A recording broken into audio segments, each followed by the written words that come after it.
on their face. Finally, some fucking, like, support. I thought I was going crazy. I'm glad that Mudahar joined and is talking about AdinRoss and a fellow group of streamers who've been using the content ID system to harm the platform. Jesus. I mean, it's crazy that they were doing this. It's crazy that they were doing this for so long and it went unnoticed. Like, I had no fucking clue they were doing this shit. You know what I mean? It's actually insane how quick you get dogpiled. I know. Like,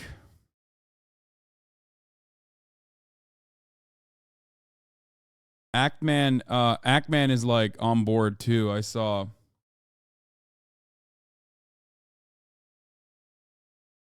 Who will the right-wing YouTuber mogul male support? Probably not Aiden.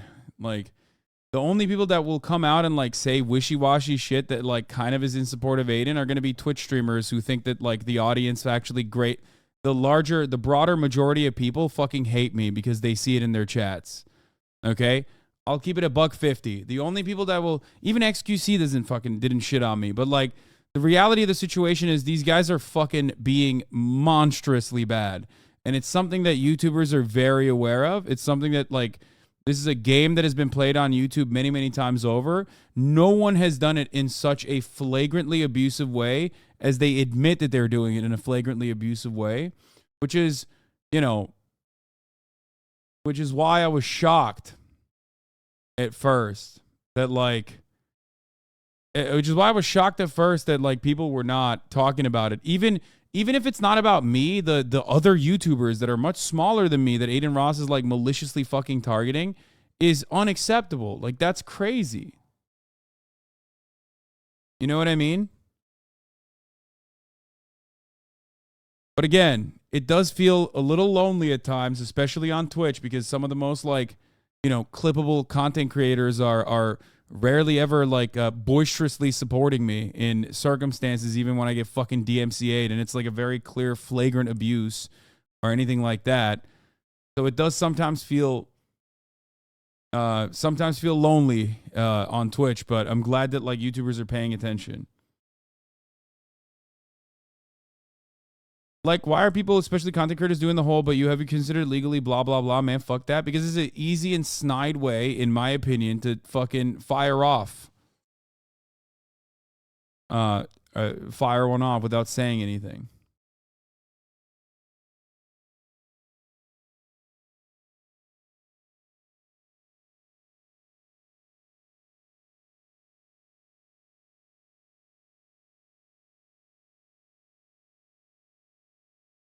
You know what I mean?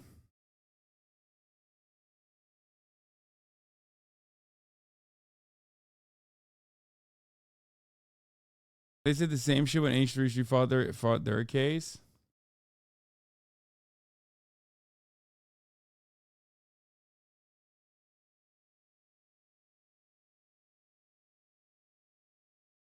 Is it possible you're wrong and should consult a lawyer? What do you mean?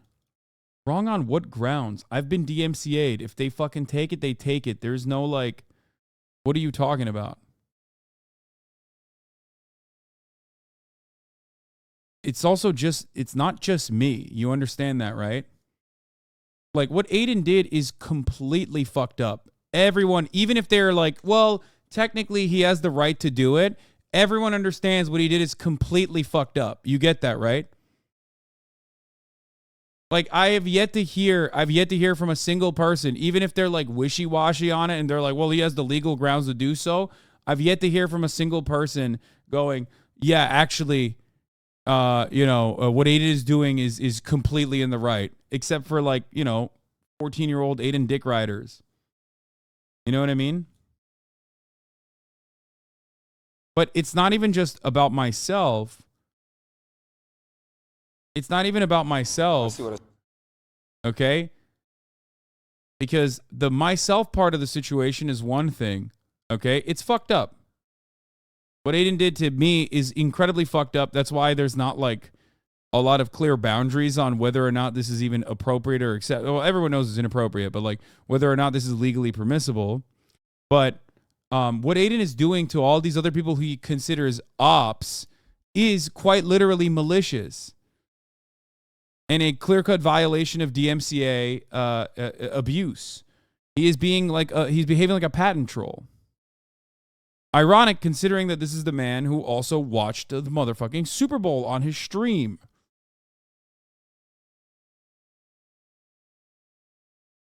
Hasan said, he said, I'm someone trying to copystrike me with my own content. Hasan can hit me direct, bro. I'll make sure that's taken care of. It's my new editor, probably, bro. Should have hit me direct. She went with a tweet. Yo, you guys are going crazy on this tweet. Comment Aiden W. Yo, W. Yo, y'all are going crazy on this shit. My editor said, Hasan is tripping. He literally posted your content. Look at the tweet. His video says your watermark. Let me see. Yeah, I just realized that. Look at this shit. My fucking socials are here and you uploaded my video. Dog, you've literally done the same thing. Good job, Kaya. Hey, good job. It's something that you've done too, you fucking dickhead. As we already called out, as we already correctly found. Is literally normal process. Everyone fucking does it, you scumbag. It's literally a debate between me and Andrew Tate. If anything, I should be fucking charging you for being able to upload that shit onto your own fucking platform.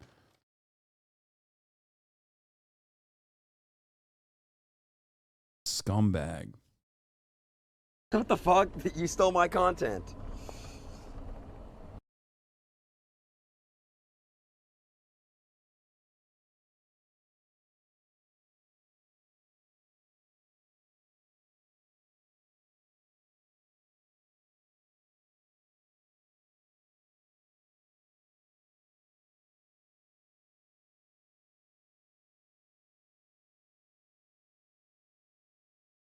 I don't know why you give that guy screen time. Dude, what do you mean? Like, I don't, I'm unfortunately mixed up in this, no matter what happens.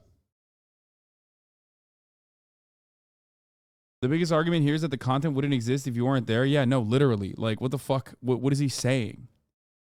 Like, he put me in the fucking title, dog. Like, what do you mean? I am the content in that regard.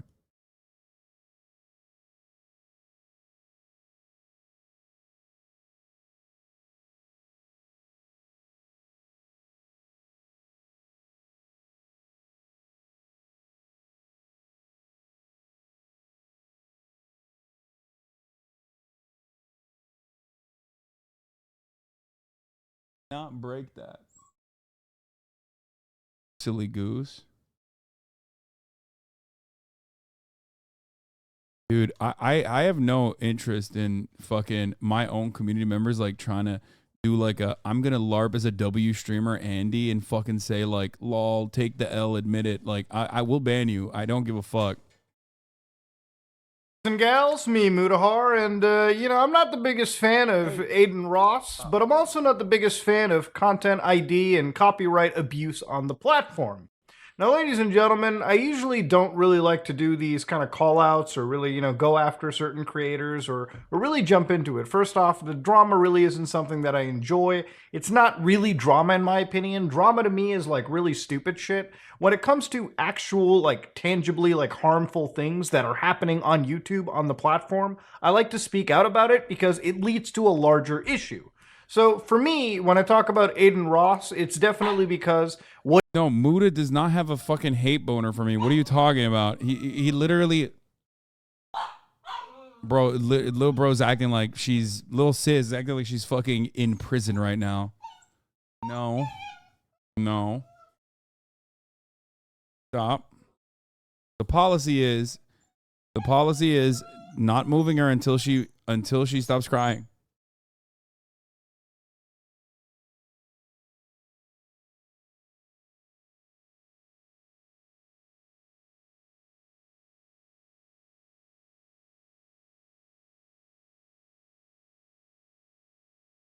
Anyway, good job. Good job.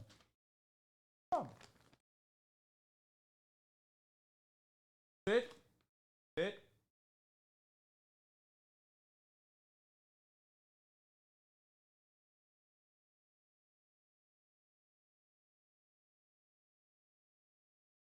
too young to fucking do sit and lay down. She literally doesn't understand anything. She thinks I dropped the fucking treat there. She's like smelling the area.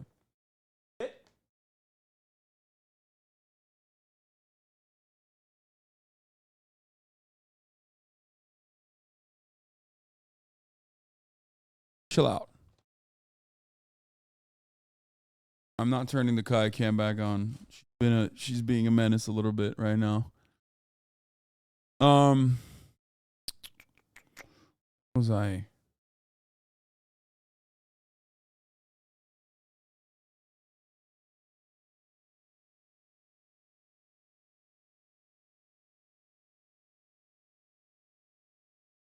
Aiden is ruining YouTube. Come on, he isn't even that relevant. You all should just ignore him completely, and he will understand how stupid his moves are.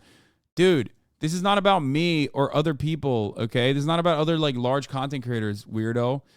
That video already got 1.5 million views, okay? That video is not going to go more viral than that.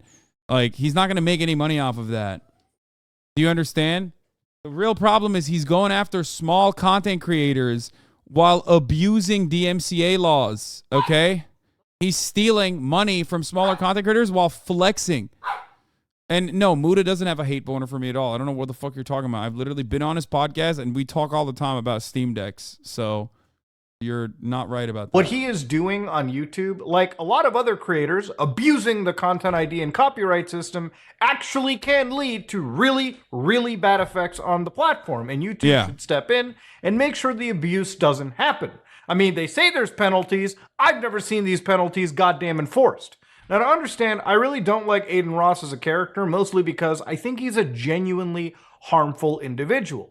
To give you a little bit of context into this character, a year ago when I was looking into him for Rubet, Save the Kids, during the height of cryptos and influencers, not that that's gone away or anything, I mean, there's plenty of bullshit that happens all the time, AdinRoss was a character that shilled MILF Token. Now, MILF Token is a meme currency that if you were dumb enough to join his escapades and buy, well, you lost your money. Why? Because it's a meme token. You think MILF Token is worth anything, you idiots? It's not, okay? Now, of course, after this shilling, Aiden had this to say about MILF Token. Listen to this real carefully. Chat, by the way, that MILF Token shit I did a while back, I already told you guys, don't buy that shit. I got paid a bag to do that shit. Like, I don't give a f***. I hope none of you guys actually bought it. After promoting such a scam token and then after a while telling people, I hope you didn't buy it, you can tell that AdinRoss is not just a kid. He's a fully grown adult that actually has scammed his audience. Doesn't care about it, no moral compass, no nothing. For me, I have no respect for a scumbag like this and absolutely never will. Now, of course, since then, the absolute ounce of respect I possibly could have had has absolutely cratered and hit rock bottom, center of the fucking earth type shit after looking at some of this. So this is where we get into like some real YouTube content territory breaking situations. Listen to this one. Chat, by the way, this is Hassan's head moderator, chat. So, of course, just for context, this guy... The funny is when motherfuckers are like, bro, Hassan, they come in here with a sock account. They say, Hassan, just say you're wrong and move on. They get immediately banned. And then they are like permanently fucking complaining about how I am, banning dissenting opinions. It's like, no, I'm not. You're just a fucking idiot with a goddamn sock account who's trying to derail the fucking conversation. Shut the fuck up. A guy named Internet Anarchist is a content creator on YouTube that really covers trending topics, kind of like a Sunny V2 type person. This is not a moderator for Hassan Piker, the live streamer. No, this is somebody random that made a video talking about, the whole Sneeko and Charlie situation. And in this case, he used clips from AdinRoss's streams, AdinRoss's interviews, where AdinRoss went in and actually filed a manual copyright claim on their video. Put a W in the And he openly stated he did it to his ops, remember? chat. We stole $8,000 from him. W. He needed that. Yes. Yes. Yes. It's like a terminally online child actually salivating at the thought that they stole money. It's not even about the money. It's about the false copyright claim you did it. If this went to a court of law and literally lawyers had to fight over if this was maliciously done, Aiden literally loses. Okay, Okay, Kaya's wilding out. I gotta take her outside for 1 second. I'll be watching on my phone. But This 1 isn't second. even the only clip. Listen to this one. It actually gets downright comically evil. I'm not gonna lie, if I don't f them, do it. If I f with the YouTubers you're doing it to, don't do it. Like, this guy's an actual dick sucker, bro, so he deserves to get copyrighted. He's a dick sucker. He deserves it, chat. He knows what he's doing. He's using my own content to make me look like a bad guy. I don't think your content really needs to be manipulated to make you look like a bad guy, Aiden. But see, this is where I'm talking about maliciously applying copyright strikes. You see, this is a false copyright strike, not on the basis that what he's going after is necessarily somebody who's misusing his content and going against fair use principles. He's literally targeting somebody that is critical of him in a negative way. You know, if you talk shit about people on the internet, look, I'm on the internet. If you make a whole video shitting on me, the last thing I'm going to do is give you a content ID claim or a copyright strike. A, because it's completely unethical. It's your right to criticize me, especially if you're using my content in a fair use manner. And also, it's fucking illegal. Now, of course, the US legal system is pretty much designed to favor the person that has the most money. So if internet anarchists wanted to go and fight back, well, they would probably be hitting their head up against a brick wall. Not saying that he can't fight, but obviously, if you don't have the funds to go up against a large streamer like AdinRoss, you'll... But I think he fucked over enough streamers, and he fucked over enough content creators, and enough people fucking hate him that, like, I'm not gonna lie, I think that I think that we could get enough funds together. I mean, I'll help people, like I said.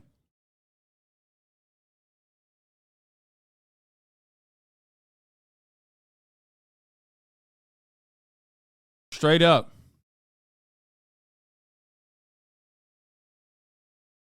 You'll be bullied into no... Train will bankroll him? Yeah, okay. First of all, you have to understand that, like, this isn't just about who has more money, okay? This is also about, like, this isn't just about who has more money at the end of the day. What is this? Didn't you see this? Checked on this, and it looks like the claim has been closed by the content owner.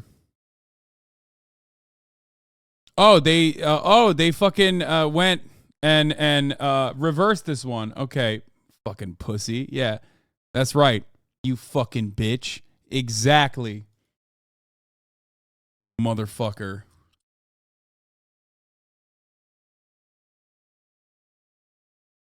Because he knows that's fucking bullshit. He knows it's fucking bullshit. Oh my God, what a fucking asshole, dude. What a fucking bitch. I'm so glad. I'm glad that this was resolved. I'm glad that this matter was resolved.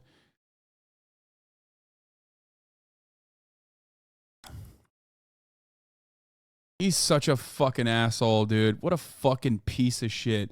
YouTube should make it so that there is a literal... YouTube should make it so that there is a literal fucking mark for content creators that actually are issuing false copy strikes. They receive no punishment whatsoever.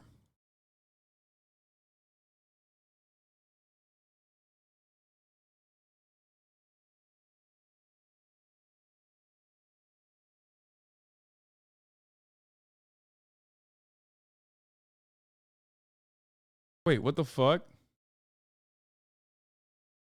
Wait, what the fuck? Wait, hold on. What happened on this? I think, wait, did YouTube resolve mine too? Oh my God. Wait. I'm looking at it right now. It says, important notifications, you've received a copyright claim. I click on the view options. And it says video, wait, oh no. The one?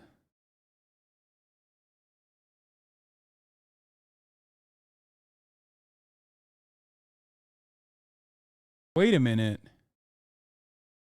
Wait a minute. Whoa. Well. Wait a minute. Video, Andrew Tate cannot handle my questions. Video copyright details. Channel not affected. Interesting. Interesting development that just happened on this video. Huh. Interesting. Strange. Interesting. Peculiar. These are words I would use. Let's continue with this video. Tomorrow. I think it's partially one of these reasons why some of these creators don't target people that have like larger followings, because they know if a court case was Kaya's in the fuck. Hold on.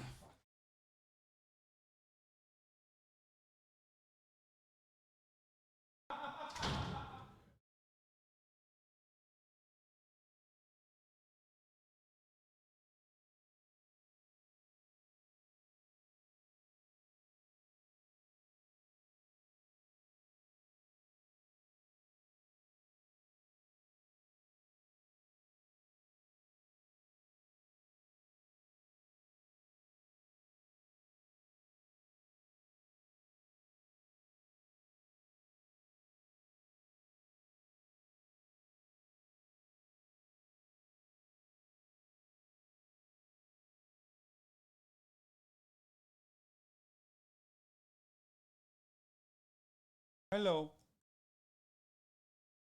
She is ungovernable. to actually happen, they would be pissing money away against somebody that has money to piss away too. It'd be one giant pissing match. And when the court case is done, they know full well they will be countersued and they will have to end up paying way more money than what they initially even put into the law. He did it for the content, nothing more. In a way, you talking about it helped him get more exposure. Dude, if someone is stealing money from a person who is like not that great, that doesn't have great finances, someone who's broke, but a content creator trying to make it, right? And then they openly go and fucking claim that they are doing it specifically for, you know, no other reason other than just to fuck with them. And I'm not talking about AdinRoss stealing money from me. I don't give a fuck about that. I'm talking about who he is stealing from. Many other much smaller content creators. Okay? That motherfucker, of course I'm going to fight against that. It doesn't matter if he's doing it for the clout. What the fuck are you talking about, dude?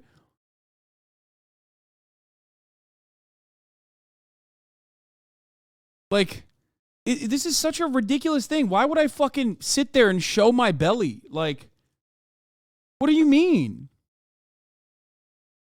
No, he's like literally fucking scared. He is scared that like the entirety of the YouTube commentary space is going to fucking launch the orbital rockets against them, which he deserves, by the way. It's fucking, oh shit, no, you can't get up there. Like, what do you mean? Even if it's not literally for me, okay? Even if it's just, even if it's not for myself, when I saw the fucking internet anarchist thing, I was already frustrated. That's crazy. Lawsuit to begin with. Now, I watched this video from Internet Anarchist, and it absolutely used a bunch of clips from AdinRoss, Charlie, so on and so forth. Now, of course, I think there's a lot of commentary in this, and the clips that were used were done in a fair use manner. To understand fair use, we have to actually look at the law itself. Now, of course, fair use, this is coming from the Columbia University Libraries, okay? Even if you hate me, you learn something from my channel. Fair use is not what you expect. There are 4 factors to the balancing of fair use. Now, again, I want to just stress this really quickly, because some YouTubers had actual court cases and won against other YouTubers. That doesn't necessarily mean their, determination of fair use is applicable to all.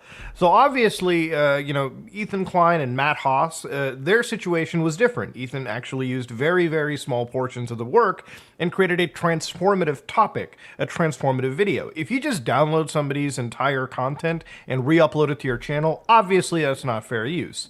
Now, even if you react to their video in whole and you say, oh, I doubled the length of the original video by adding commentary, realistically, there are 4 pillars of fair use.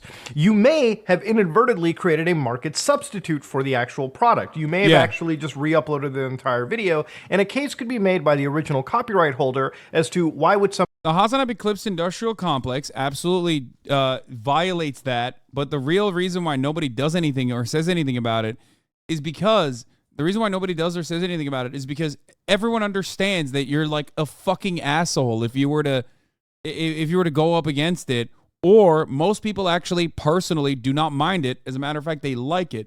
There are violators in the HasanAbi Clips Industrial Complex that aren't fan channels, as you know, that literally go and will try to DMCA Copystrike my fucking VODs from other fan channels. Those guys are fucking assholes. You know what I mean?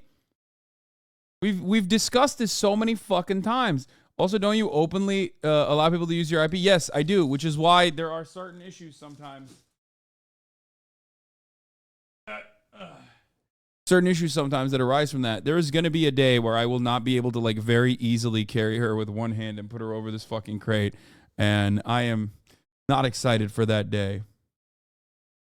Yeah, your main channel editors usually cut down the OG content and leave out bits for the context of your commentary, right? Exactly. On my own personal channel, every single one of my videos, if you go on my own personal channel, I mean, I don't know if there's like super old ones maybe, they like kind of violate that, but we make a very good and very honest effort to ensure that all of the fucking videos are heavily edited. Most of it's my commentary that's transformative. Like, you will not find a fucking video where it's just like, you will not find a video where I'm just like reacting to someone else's YouTube content with no fucking commentary whatsoever. Because I like to use YouTube videos to craft a narrative because I think it's more visually pleasing. It's visually stimulating. Even then, that might not technically fall within the boundaries of fair use, but it doesn't matter because most of these people that I'm reacting to are my friends or other media partners that are aware of me and totally like that I look at their fucking content. And therefore, it's not something that someone would ever pursue. If they would, it would be very odd. Okay? You constantly leave your stream with the video running, but yeah, most of the time you do it correctly. Yes, when I do that, for the record, it's usually, again, I just did that. I did that with Mudahar's video, right? Like there was a brief 20-second window where I had to run outside.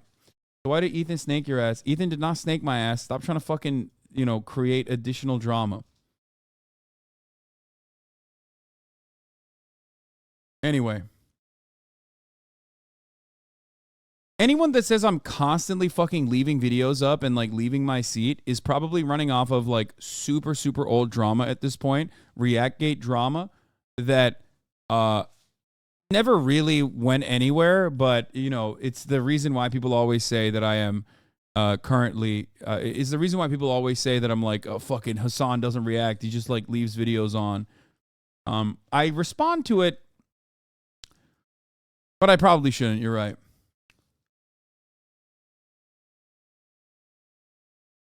You're live like 8 hours a day. Sometimes if you need to step away periodically, it's totally understandable. Yeah, I mean, life happens. There are literal emergency situations where like sometimes I have to get up. And I'm not just talking about pissing, okay?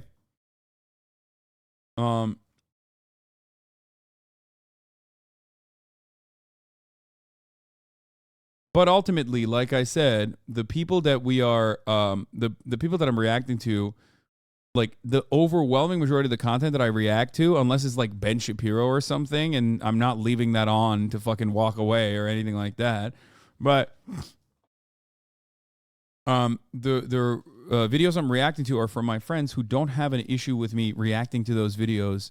They like it, and they actually, as a matter of fact, encourage it. You know what I mean?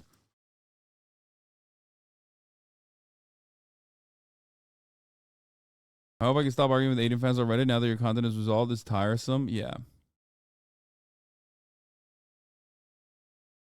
I hope he fucking gets better. Like, I don't know if AdinRoss will get better, but I really do hope he gets better. I'm not even kidding. Sounds like you make your own rules, just saying. Well, the irony is that with copyright, you kind of do, actually. I've talked about this many times over. Video games are DMCA-able. As a matter of fact, at the time, everyone said, Hasan, you're fucking wrong. You're an idiot. You're delusional. And guess what? Nintendo is currently showing that those are enforceable DMCAs that they are utilizing. They're fucking assholes for this, but it doesn't matter. They're doing it regardless. They have the legal right to be able to do so. Okay?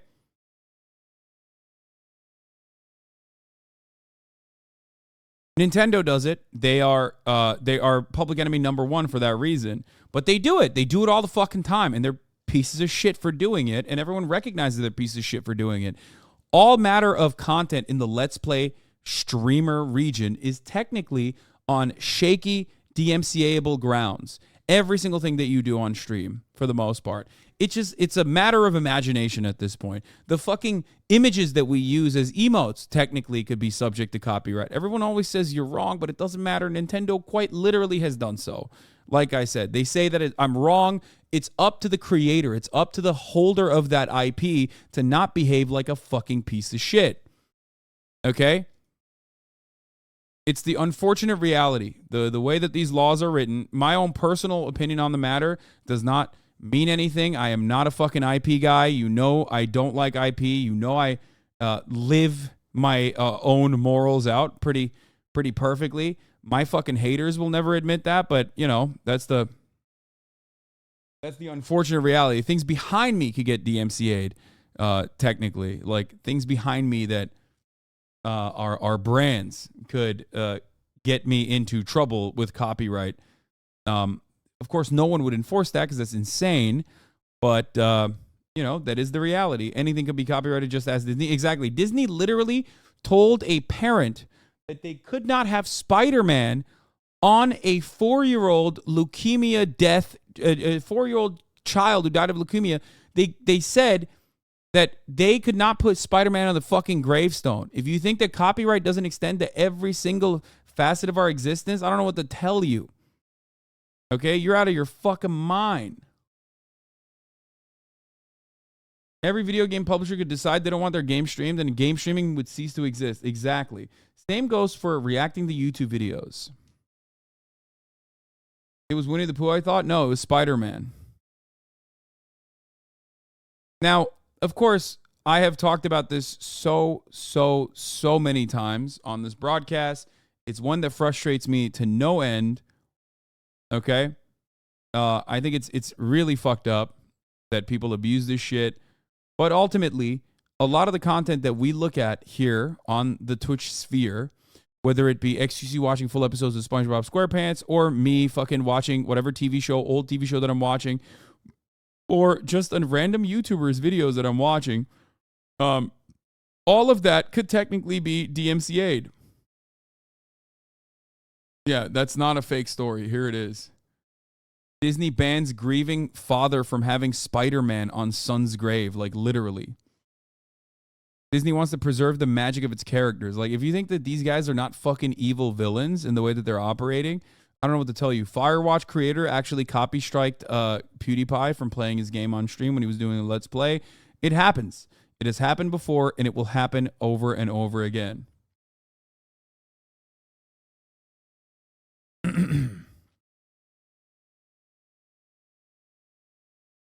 Anyway.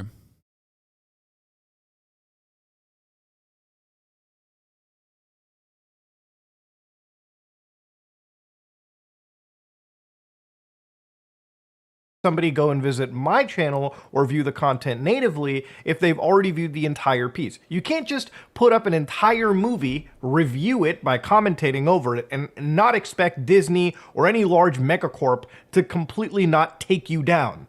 There is a lot of factors that go into it, and it literally is one of those reasons why fair use is tested, in my opinion, pretty individually on a case-by-case basis. But that doesn't mean, like, for instance, in the next few years, if people actually do start issuing lawsuits, that it could negatively affect fair use as it exists. Again, the more lawsuits that happen, the more precedents get created. And sometimes precedents are not all good. The way that copyright is being handled by creators like AdinRoss is literally akin to setting up a minefield, and usually when people step on a mine, you know, hopefully it doesn't go off, but if it does, you know, it is absolutely a catastrophic moment.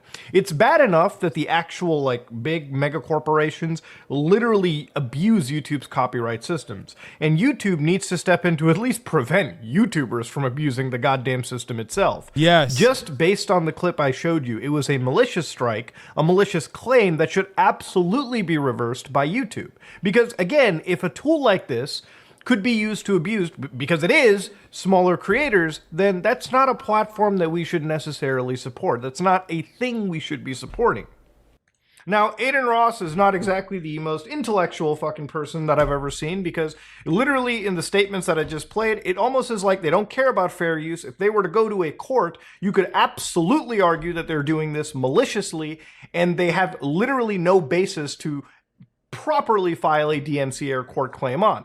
And he's not the only streamer that has been alleged to do this. There are other streamers who are alleged to actually do content ID strikes. One of them is iShowSpeed, who has been alleged to do content ID strikes or content claims through third-party like MCN. So listen to this one from Jabroni. So I just want to show you guys what it looks like when you get a manual copyright claim on YouTube. This is different from when it's automated. If you use like a copyrighted song or a clip that the bots flag, this was manually claimed. So I've disputed this claim. The dispute's under review. These people have 30 days to look at my dispute and say, yeah, we agree with you, or no, we don't agree with your dispute. So generally what happens over here is when it comes to a manual dispute, which I'm going to give you another great example of it in a little minute, generally a company comes in, they say, hey, listen, like 30 seconds of this video is from us, we're going to claim this, and what YouTube does is they basically give away the ad revenue to that creator or that company. Now, if you dispute this, YouTube puts all that money into a little escrow account and basically waits for the dispute to resolve. So let's look at the actual dispute real quickly. YouTube will say when it comes to a content ID claim, basically you want to make sure you have all the necessary rights in the content of your video, using the content in a way that qualifies as a copyright exception, and believing your video was misidentified or an error was made. So this is where it gets into a legal situation. Before you dispute a content ID claim, you might want to learn about public domain and fair use, which is why I went through the whole legal lesson earlier on. Keep in mind that these are not legitimate reasons to dispute a claim. You can't just give credit, you can't own a copy of the video or song, and you can't choose to not monetize the video. This is a literal content ID situation. This is a DMCA scenario. So even if you are not profiting off of the work just by putting it up on your channel or giving credit, giving exposure, that's still not enough. If you don't submit a dispute, there are a few other ways to resolve a content ID claim, such as removing the claimant content from the video, which YouTube provides tools to mute tracks or literally trim out portions of your video. Ultimately, YouTube can't decide whether you should dispute a claim, because that's legal advice. You should only dispute a claim if you're confident that you have all the necessary rights to use the claim and content.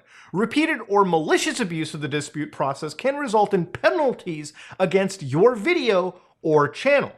Now, to understand, this is wording that obviously should scare anybody that's getting claimed. Now, if somebody falsely claims you, it really sounds like from that wording, yes, you have to basically prove that your, video is completely fair use, and if we find that your video is not in fair use or the claim doesn't go your way, you're the one getting punished. To explain how bad the system can be, look at this situation where somebody uploaded 10 hours of white noise, literally generated white noise that anybody can do with their computer right now.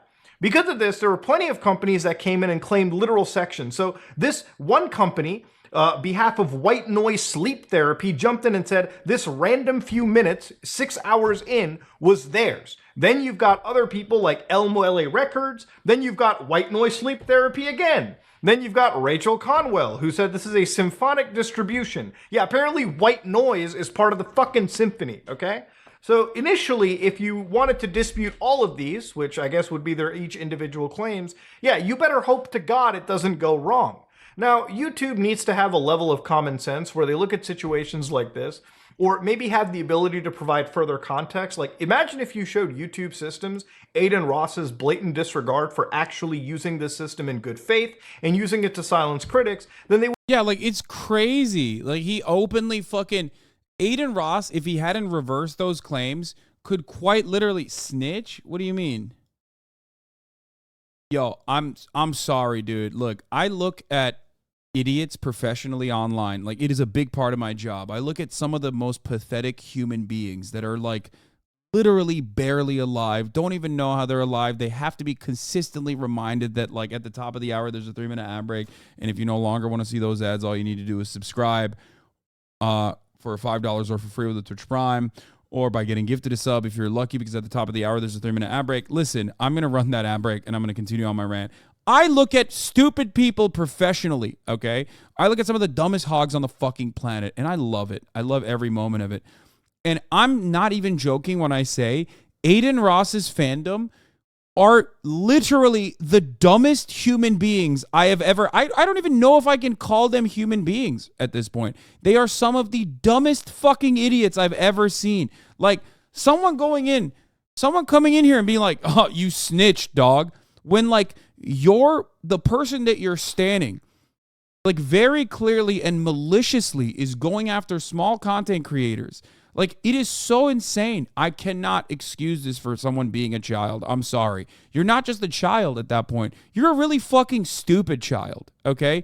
Your parents should have smacked you up a little bit more, okay? You were one of those collar kids that, like, your parents had you on a fucking leash, and yet it didn't take. You know what I mean?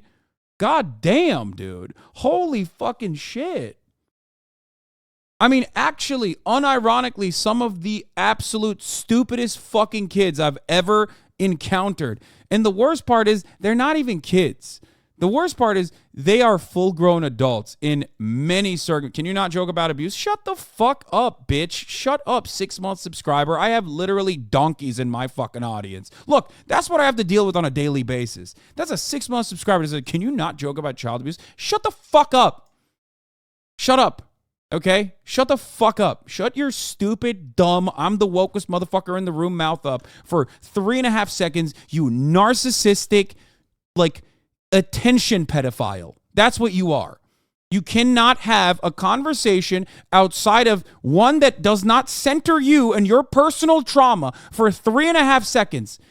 That's what I deal with on a daily basis. These fucking donkeys that exist in my audience that always chirp at the opportunity. They're like, well, there's a moment where I can be a fucking woke lord and like make the conversation turn to me. You attention pedophile psycho.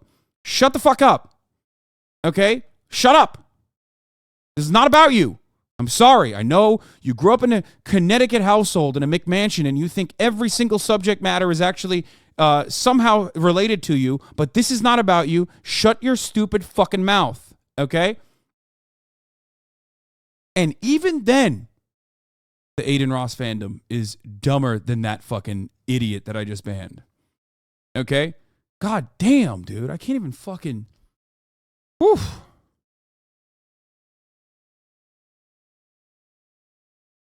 It's the stupidity that frustrates me, okay? It's the stupidity that frustrates me. It's like, how can you be this stupid?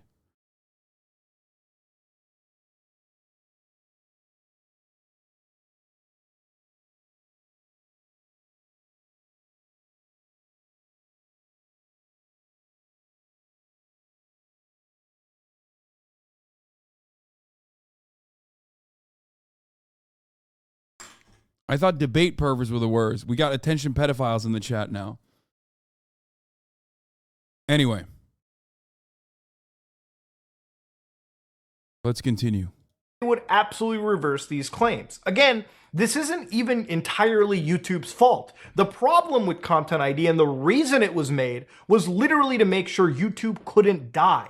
See, YouTube and DMCA situations are scenarios where like YouTube literally has had to fight this even up till this modern day. Literally looking at Content ID, the system is designed primarily to actually cater to MCNs and big production groups like people that make movies, people who make music, literally so that they can actually have the ability to match content, block it, and also garnish revenue off of it. It's literally a compromise method created for YouTube to survive. So again, if you look into the history with copyrighted material, between 2007 and 2009, Viacom, Mediaset, and English's Premier League filed lawsuits against YouTube claiming that it had done too little to prevent the uploading of copyrighted materials.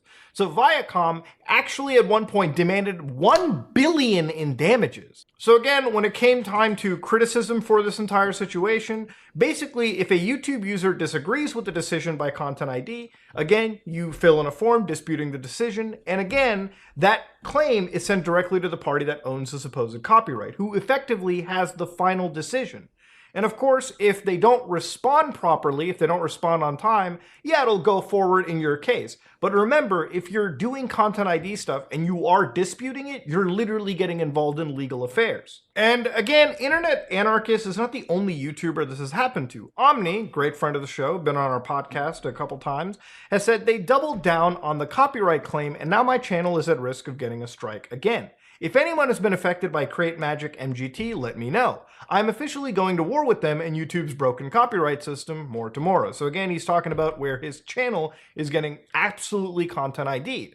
And of course, YouTube even jumped into it and said that the claims are invalid and they're taking appropriate action. YouTube, these claims shouldn't even be existing in the first place. Again, the Content ID system was designed literally to appease users, to appease a lot of these big corporations. But when it comes to people like AdinRoss who are mishandling it and misusing this technology, it could absolutely cause an entire chunk of the platform to go at risk. Now, one of the things that really hits me here is obviously from AdinRoss, his content pretty much also like derives from reaction content and basically going on Discord and reacting to memes, you know, of other videos and other content that he finds on the internet. I find it hilarious that he's so liberally handing out these copyright claims, again, maliciously to people he doesn't like. The problem with actually enacting something like this is at the end of the day, the DMCA system and the Content ID system is something YouTube has to abide by. No one likes it, not even YouTube. In order to survive, they've created both these systems in order to alleviate their tense relationships with some of the big players in Hollywood, so to speak.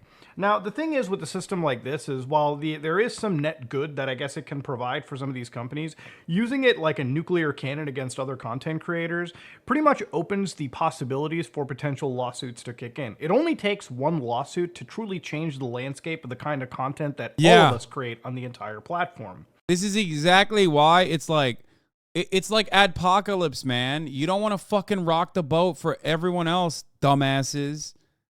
That's the whole point. You fucking do this, and someone, maybe even someone like myself, is going to fucking turn around and push back. Is going to help others also defend themselves against you fucking issuing false copy strikes. And then all of a sudden, you've now, unfortunately, created even more legal precedent that will make it even harder for people to do collaborative content. That will make it even harder for people to do like actual fucking derivative content. All art is ultimately derivative. This is why most YouTubers are like, dude, don't fucking do that. Don't fucking do that. There is like a social contagion, right?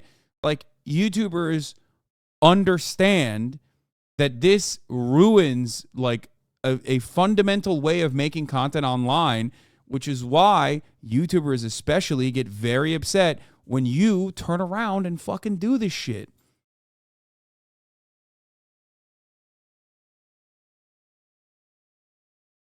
Okay?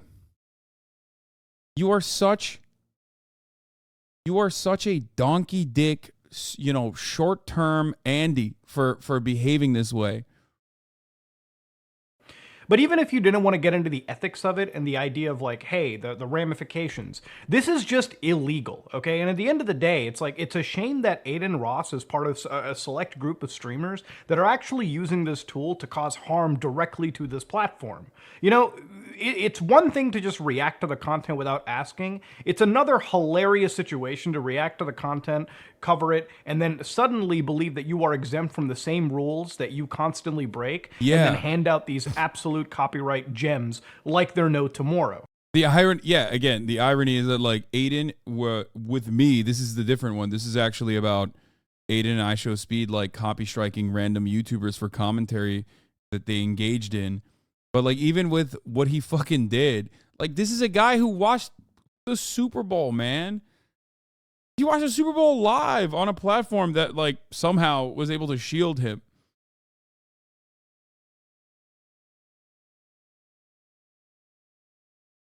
And porn.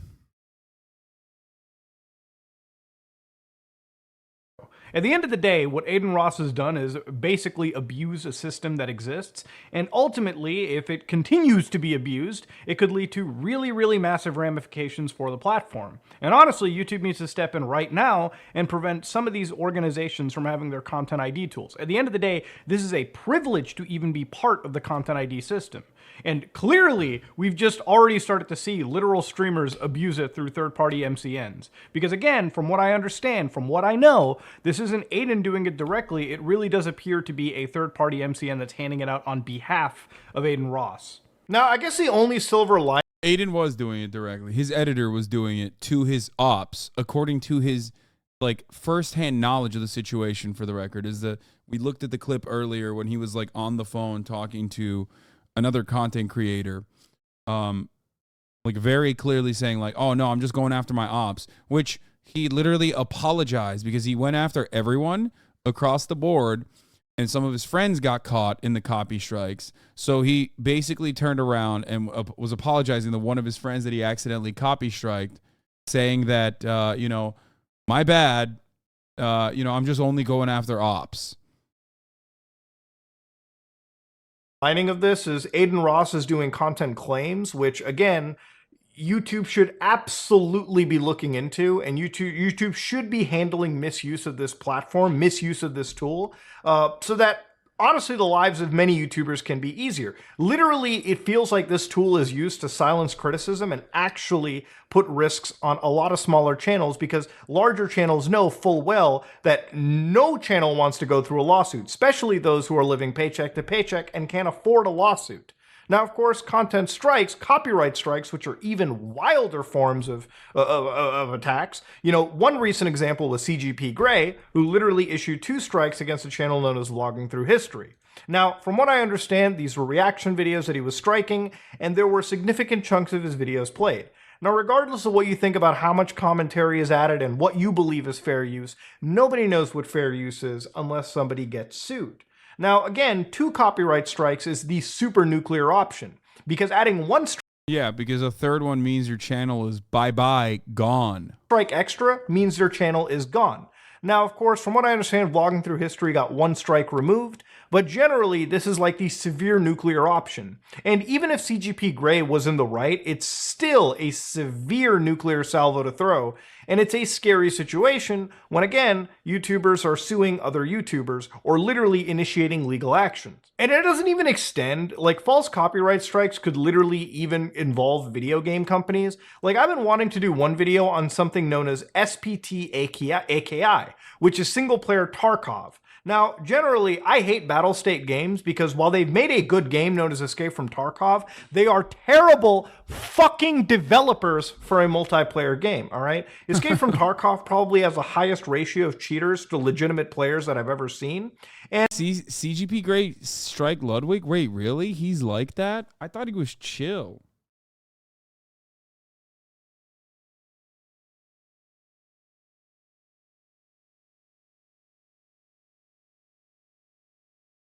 What the fuck? Hey chat, who's the YouTuber who's currently watching? We're watching Mudahar, also known as Ordinary Gamers, who is Muda Mad. I stole that from the chatter. Some chatter said that. CGP is Reddit incarnate. Your vibes radar is off. He's incredibly anti-react. Yeah, I mean, there's some... Look, by the way, there are some YouTubers who are like that, and you just gotta fucking, you know, you just gotta not do anything about it. You don't look at their... You don't react to their videos then. All games have cheaters. Oh my fucking god, what a bizarre take. What are you talking about? Escape from Tarkov is a wonderful game that has been completely eviscerated by cheaters. Even I know the jiggle thing now. What the fuck do you mean? Escape from Tarkov is like uniquely bad.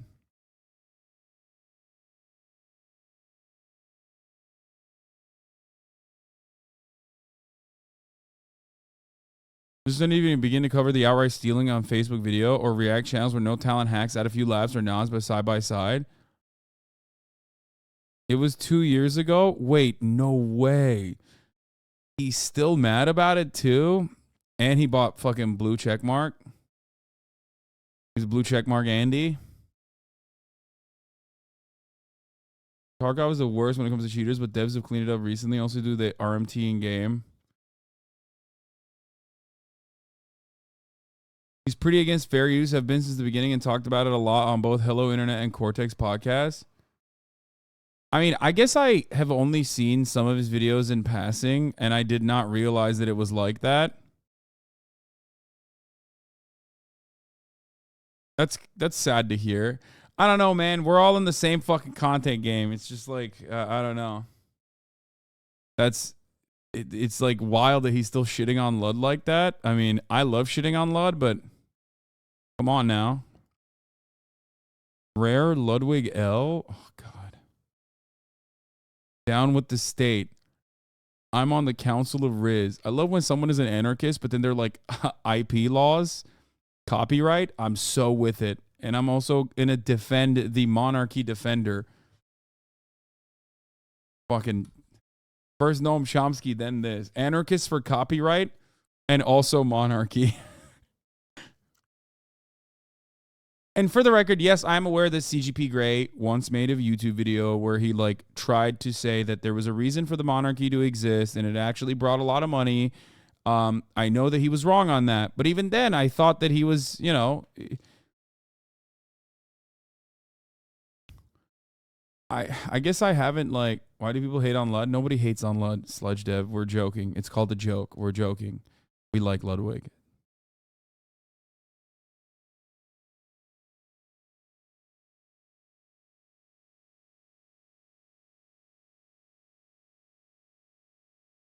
Seems very bitter that corporations can ruthlessly strike people and take their shit down, whereas individuals are expected not to. I don't know, man. Definitely not the way to go about it regardless.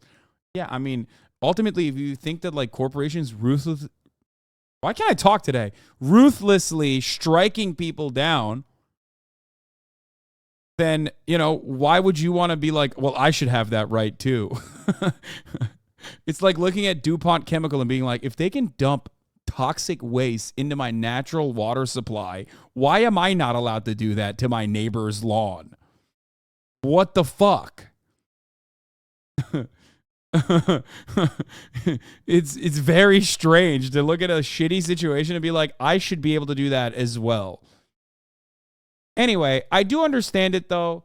Look, not all reacts are the same. You know, not all reacts are built the same. Obviously, there are differences. There's a best practices and standards that are up to the individual copyright holder. Ultimately, they could still do it. They could still technically copy strike you. So that's the reason why we don't really look at channels that are like that. I didn't know CGP Grey was like that. I'm actually kind of surprised.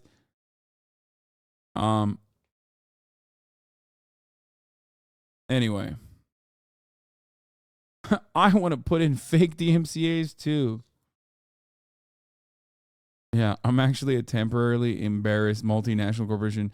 Jobry said AdinRoss, a guy who illegally streamed the Super Bowl to 100,000 kids, somehow believes he has the authority to copyright claim anyone who uses his clips under fair use to even slightly criticize him. Alpha male wannabes are always the most fragile people in the world. Vid soon. Uh-oh. There's going to be a fucking 85-minute Jobry video drop in here.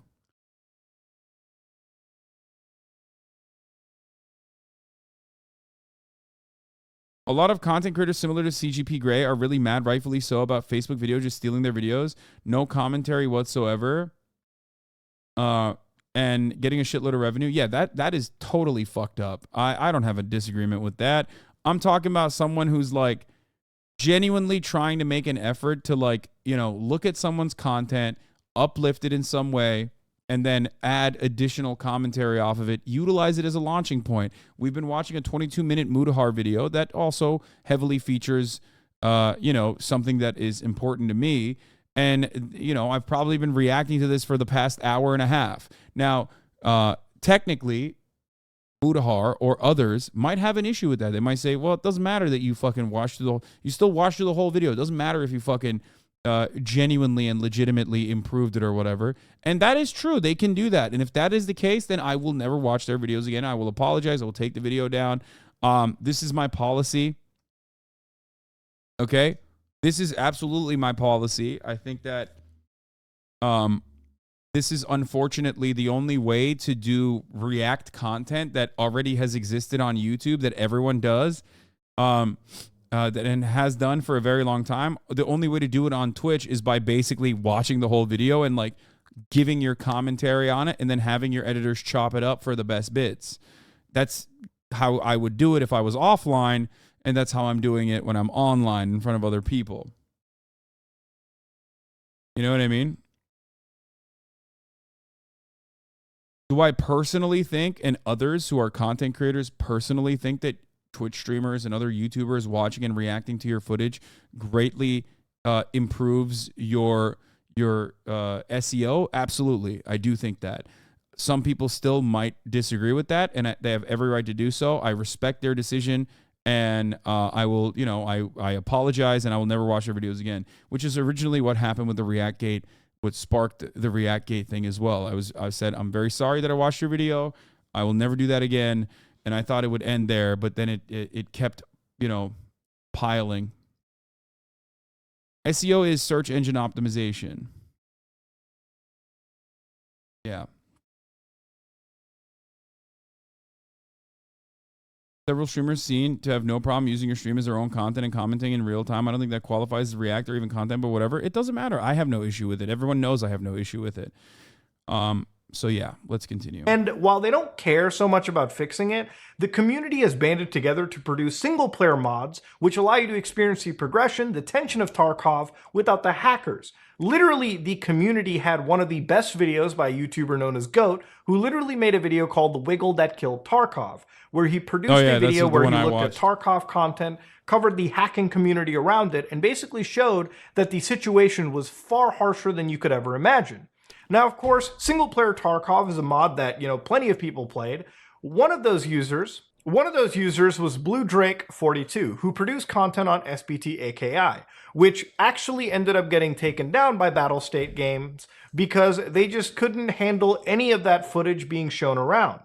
Now, of course, yes, they own the game, but clearly this person made this person used their gaming footage, their game, to make a proper fair use-based video covering a mod that they didn't like, and they wanted to basically selectively enforce, copyright strikes against this person's content. It's bad to a point where they literally had to make their own video game. I'm not even joking with you, Operation Harsh Doorstep, so they wouldn't risk their channel effectively getting nuked by any company that just felt like they wanted to, on the dime of a hat, Toes, thank you for the 10 gifted subs. Throw copyright strikes. But of course, compared to AdinRoss, this is at least more legitimate because they actually own this content. Again, the point of this fair use stuff is once these strikes get thrown around and there's actually going to have to be lawsuits that take place, it could change the landscape of YouTube. Now, of course, to whittle it down back to planet Earth here with AdinRoss, I think YouTube should absolutely look into the entire management company that he uses to issue these content ID claims because, again, individual channels don't really have that right or luxury. Like, the most that you can do on an individual channel is just message the other creator. For instance, if I go to my actual YouTube history real quick, if I go to my YouTube channel, in the copyright tab, you can literally see other channels that just use my content. Now, of course, there's these channels that literally make reaction videos. Like, for instance, this guy known as Big Dog 96 literally watched in the entirety of one of my videos, my Chris Chan coverage from a year ago on his channel. Now, am I going to go out and issue a content ID claim or a copyright strike or threaten this person? No, I feel pretty humbled that they're watching the content in the first place. But to give you an idea, YouTube will create these. They'll tell you how much your video is because they have an amazing content match tool. But of course, ultimately, you do need a company, which a lot of these streamers appear to have, that are issuing these manual claims. But the thing is, when you issue a manual claim, you are actually sending out legal notices. And I really wish that these guys didn't stop playing so fast and loose, because ultimately, if one false claim like this does end up going to court, this could fundamentally change the way we produce content and fair use is handled on YouTube. Anyways, though, ladies and gentlemen, I really think YouTube needs to step in and make sure that Aiden isn't misusing this tool, like any streamer, really. And honestly, Aiden, you should stop being a fucking beta bitch and doing this in the first place. It's a real beta cuck behavior, and honest to God, honestly, it just makes you look like a fool on the internet. But that being said, though, ladies and gentlemen, this is me, Mudahar, and if you like what you saw, please like, comment, and subscribe. Dislike it if you dislike it. I am out. Great video by SomeOrdinaryGamers. I mean, look, they backed away because of social pressure, it seems. Hopefully they don't do it again. Hopefully they don't reignite this again. But that's only because, like, they're fucking... That's only because, like, you know, they're YouTubers as well. And they're fucking up everybody's bag.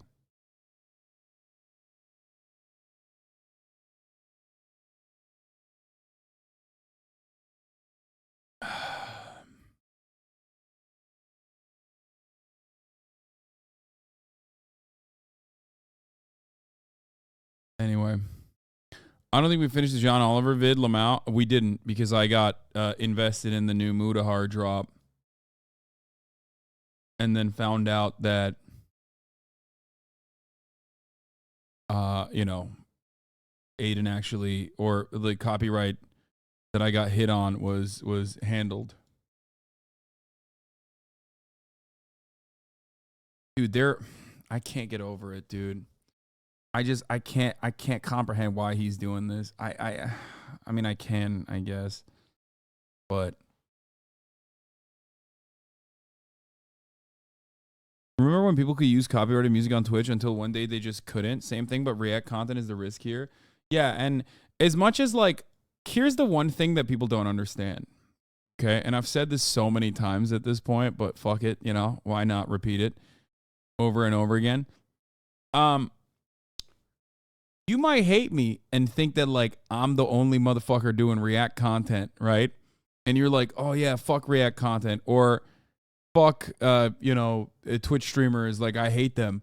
But what you don't realize is when you do that, you basically are changing the dynamic of how content is watched and perceived.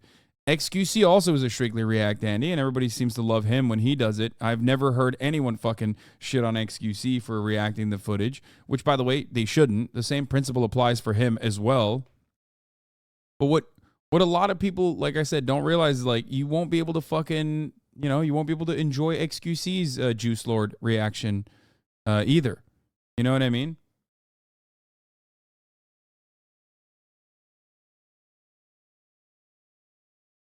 All art is ultimately derivative, as I've said.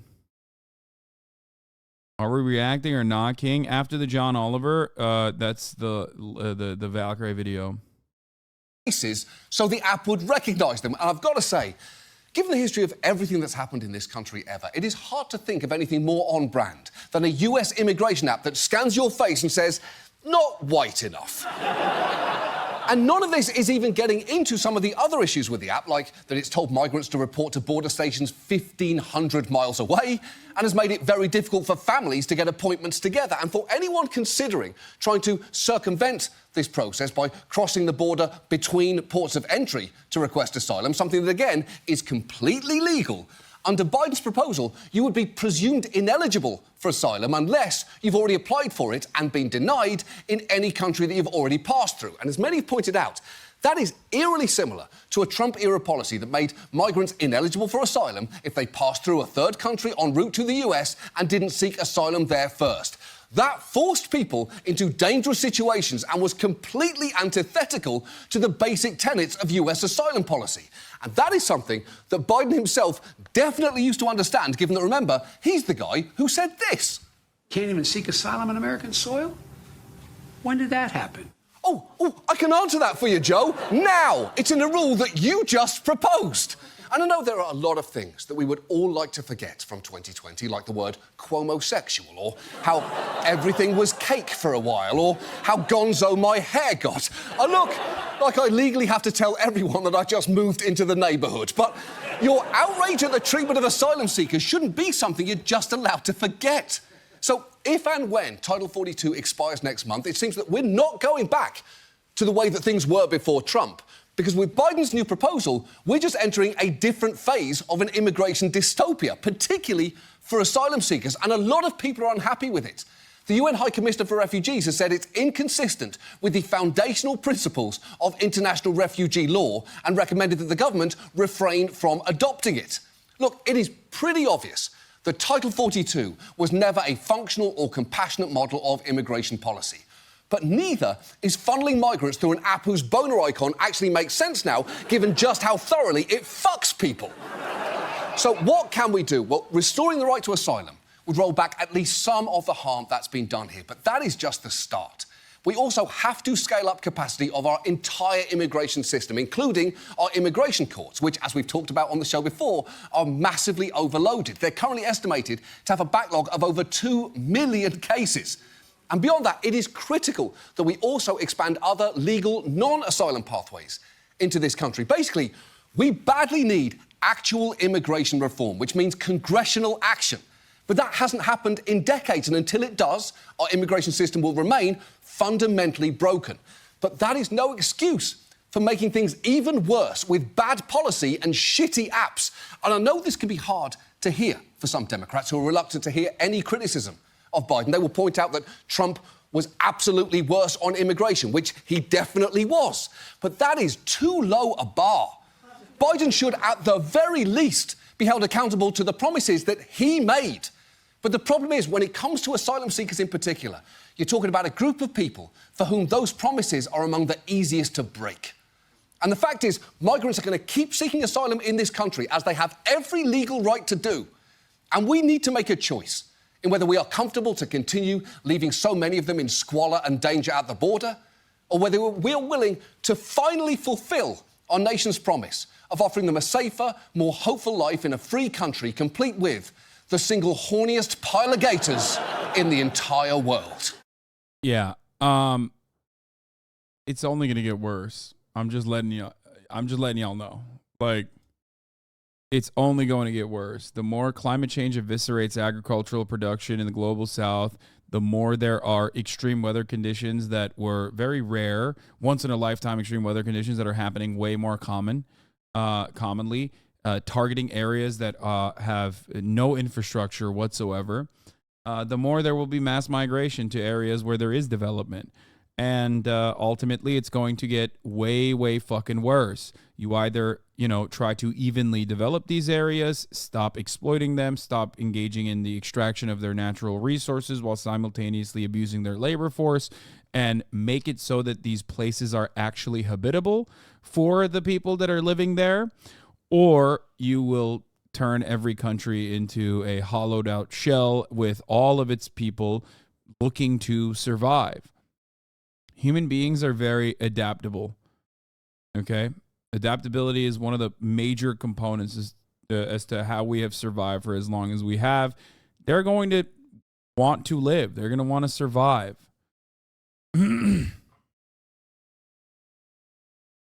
And America will build up border patrol and walls and auto turrets and the like, and concentration camps. We already have them. The basics are there, and it's going to get fucking worse if we don't do anything about it. So, it seems to me like the road that we are heading down, this is something I've been talking about for many years at this point, but it seems to me like the road we're heading down is, more cruelty, not less, not permanently trying to find a solution, but instead engaging in the final solution.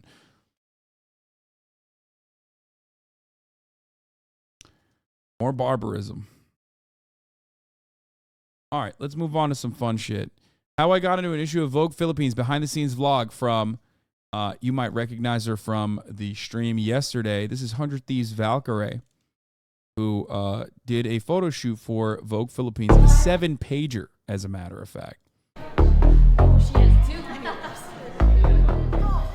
Hopefully I don't get copyright striked for reacting to this.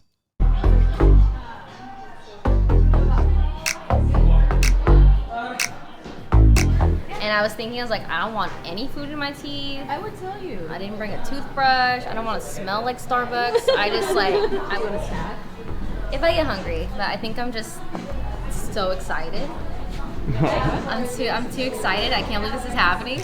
We're shooting with Vogue Philippines today, by the way. Yeah, I get nervous or excited, and then I drink caffeine, and it suppresses my hunger, and I'm like, a pink one like that. That's so cute. Yeah, so we have so many different prompts and stuff. Oh my gosh, What? I have to. She drew Leslie's cat. And there's a clip of Leslie reacting to it on Twitter, and it's so funny. Leslie thought it was like a penis pic at first, because how it blurs on Twitter. photos. View media. Look how cute the drawing is. Oh, it's so cute. I like how she was disappointed. She was like, man, it's so cute. It's so cute. It's so I'm cute. seeing a lot of early 2000s tech, with the controllers so this is and the inspiration that they went for, and they also this is the wardrobe I'm wearing. Yeah. So it's very. All of them? We're doing 4 looks, I think. A spread. A Like spread. a spread in the magazine. Yeah. Wow. That's crazy. It's like my first Is it? Spread. Is that what it's called? A spread. Yes. I never thought it would be Vogue. That's Bro. crazy. How did this happen? What is life? What is life? Again. Oh, every time. Every vlog's like, what is life? All right. I think it's time for me to get dressed. Okay. Oh my god.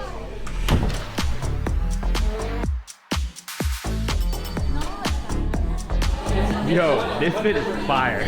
Yeah. That's crazy. Yeah, this is the first Vogue clothing size. But this is where you're going to be. That's insane. It's major. Well, I was saying earlier, like I've never had like a magazine spread before. Like I don't know how this is the first one. That's insane. You're in Vogue. Nobody gets in Vogue. How is this happening? God damn the production, Lamau. There's like 20 people. Bro, it's Vogue. What do you mean? Like, this is, I mean, this is pretty wild. This ain't like GQ, you know what I mean? Not to say that like GQ is shitty or anything, but the reality is that like Vogue is, as far as like legacy media goes, it's the peak. You know what I mean? It's iconic. Having like a Twitch streamer be on it is pretty wild. You know what I mean?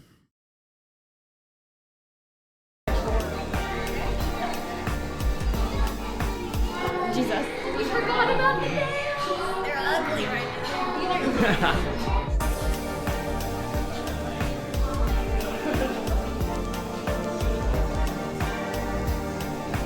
Very cool girl. Look at you. That's you. I'm just describing you. We can start with offending and then we'll take that. I was there for, when I was in Japan, I was there with March for her photo shoot that she did, where she had like the crazy nails and shit in Shibuya. And I mean, look, people will rip on me for this. They'll say, oh my God, you're so dumb. Like it's a cliche to be like modeling is easy, or modeling is, everybody says modeling is easy, but some people can do it. I can't serve. That's why every single time when I have a fucking photo shoot, everybody goes, Hasan, you are permanently unserving. You're not serving. It's hard. It is hard. I don't think I can. I have one face. It's this. It's the...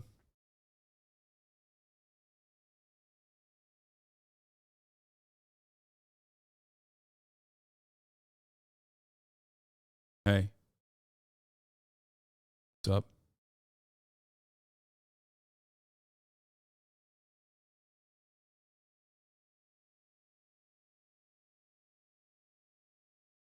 Hi. That's all I got.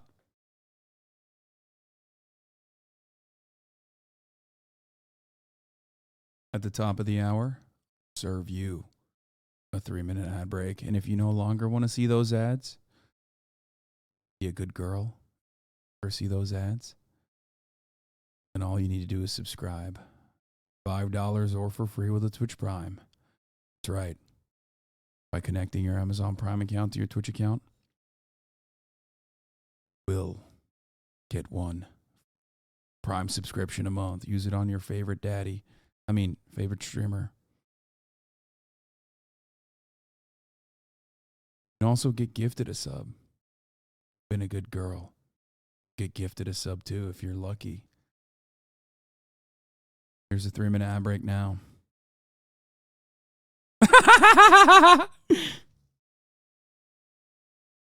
Speed Razor, thank you for the 5. Get the subs.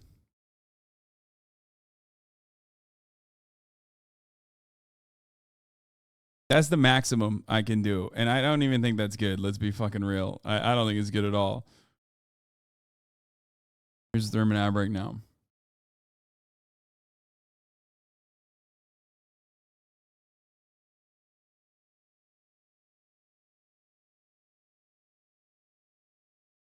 You got Jersey Riz fam. It feels like I should be standing in front of the women and children. What?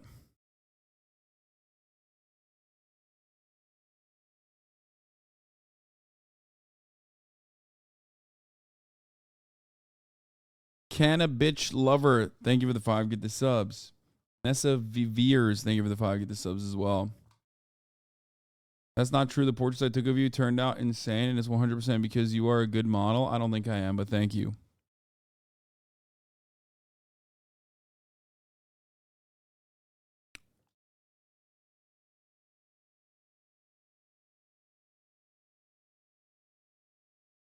My man, how you look that good and so unsexy at the same time, Lamau? I'm a Twitch streamer. The medium itself does not offer a lot for sexiness, in my opinion. Because, like, no matter what I do, I'm corny, which is true. I am corny.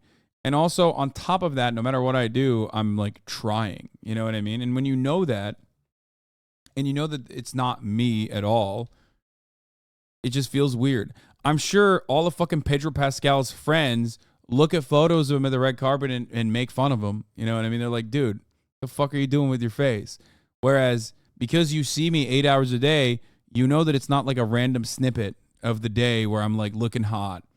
If you didn't actually see me for 8 hours a day and you saw me randomly looking good, you'd probably think, oh, he's hot. You know what I mean?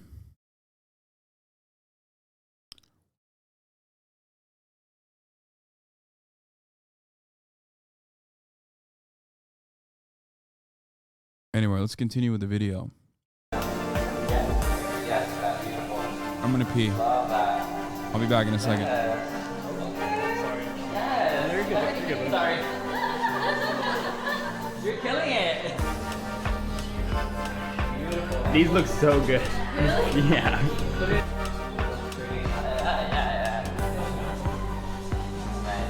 Fierce, but not too fierce. Fierce, but not too fierce. Yeah, like that, yeah. Like that, like that. Love that. So what does this look?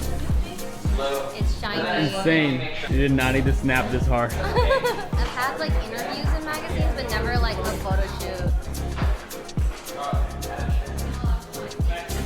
Oh. Oh, this Yeah. is. Whoa. Yes. You looking at a lot. Beautiful. Love this. Need more like a little more. Yeah, like that. Yes, you got it. I love that face.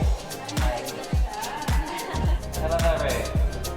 Should have such a little. Yeah. Ooh, love that. Love. Like that. Ooh, like that. Nice. Open pout. Let's. Beautiful, beautiful.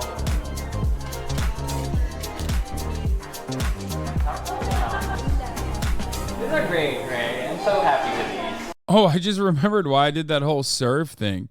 It's because I wanted to show you someone who actually is serving. You know what I mean? Like actually serving. And to show you how difficult it is. Kaya went to pee while I was peeing. Synchronicity. It's weird. Pretending to play something. How do you think about the first two looks? I think they're really cool.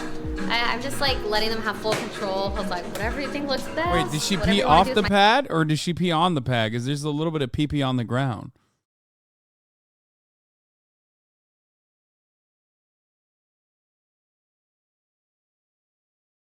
Oh, it's on the pad. Okay, she peed on the pad, but then she stepped in it, I guess.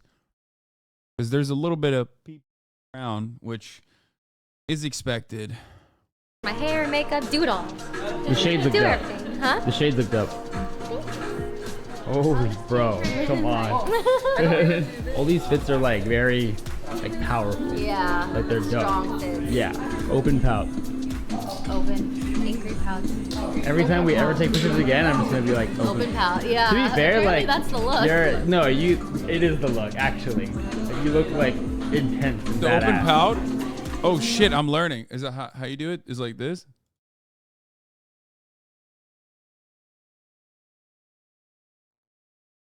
I can't do it.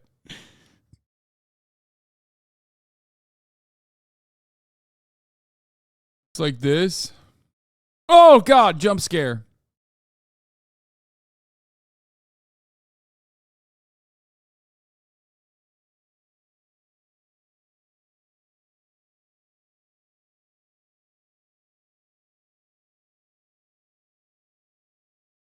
I'm pouting. The difference between you and no, you look cold. The difference between you and Ray is the god tier Riz versus sexual harassment meme. When did this happen? When did everybody start like collectively saying that I suck and I'm ugly? At least like I had one thing. Okay, first of all, I have body dysmorphia. Okay? So you're hurting me. So that's number one. Number two, at least like no matter what I had like the getting away with it meme. Like everyone we used to say like, you got old. Did I actually get old? Because I've seen photos of myself from when I was younger. I look either the same or better, in my opinion.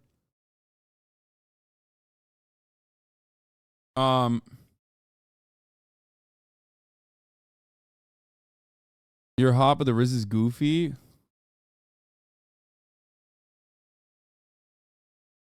The point is that you're handicapping your physical appearance with the goofiest non-Riz possible.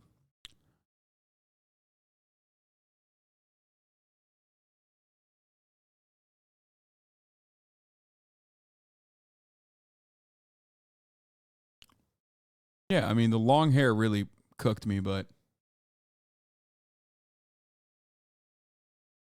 another PP is coming. Or maybe a poo-poo. Maybe nothing at all. Wow. Surprising. Nothing at all. That's what was coming. She's looking up at me because she wants me to pick her up.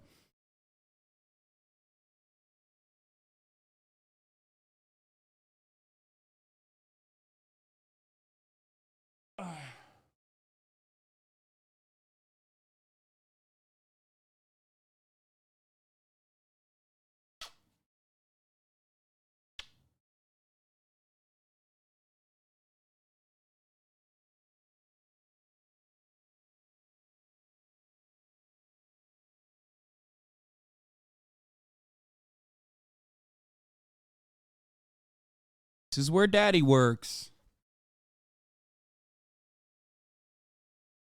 She's giving me kisses, guys.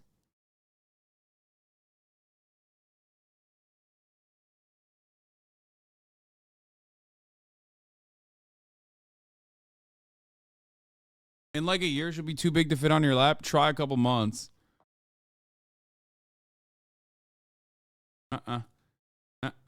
She's gonna be 100-pound lap dog. I mean, that's how Fish was. I treated Fish like a lap dog, and he was like 70 fucking pounds. So you're the final boss. Really? Yeah. Let's go. You keep saying I have a perfect nose. Yeah. Yeah. I always thought it was too small. No. Really? No. You have a perfect face. They're crazy. So let's do, let's try sitting.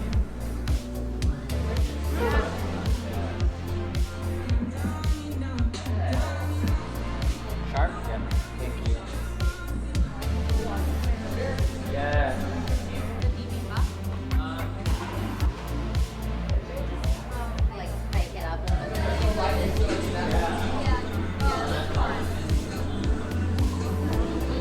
Oh, they're just so sick. The base crease color. Oh my god! She fits on that. what is this? What the fuck? I'm such a Ray simp and it's so fucking sad. Why is it sad? Hasan's HRT dealer. What the fuck? We're the same size. And then let's let go of this one. Beautiful, beautiful. Ooh. I forgot you're not 17. Right.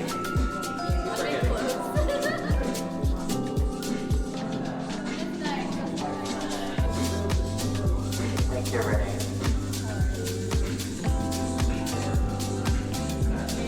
And then forward and camera. Oh my god. This is next. Yes, my favorite.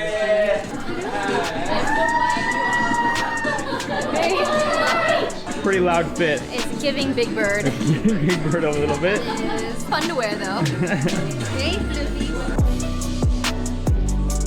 Ooh, I love that. Ooh, yeah, I love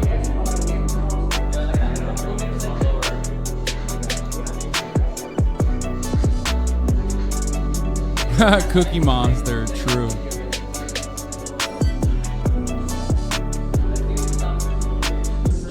the point is, some of these fits you don't understand, and it's fine. You know what I mean? I don't get it either, but she's still making it work. That's number one. And number two, it's Vogue. You know what I mean? That's how fashion. That's how fucking fashion accounts are. Ray, you're actually fashion magazines are. Like legit. Like legit. These are crazy.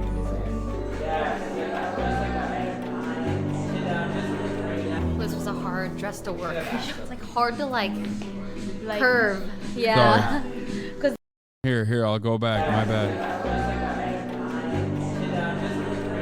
this was a hard dress to work. It's like hard to like curve. Yeah. Because it's floof over the curve. How do you feel Look at about that. this? That's crazy. I like it. It's not red. It's not red. Yeah, apparently it's supposed to be possibly 4 to 6 pages in the magazine. It's a lot. Will you sign my copy? Yeah, I'm gonna get a ton. Okay.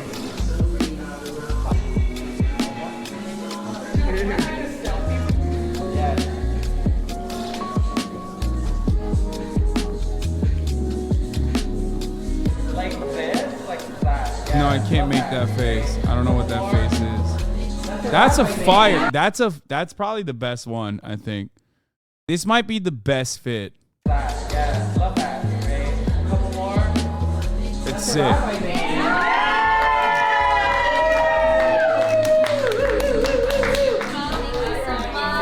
I know. It's so dope. You'd like the JoJo fit? Should we jump? First magazine in the book? First magazine spread.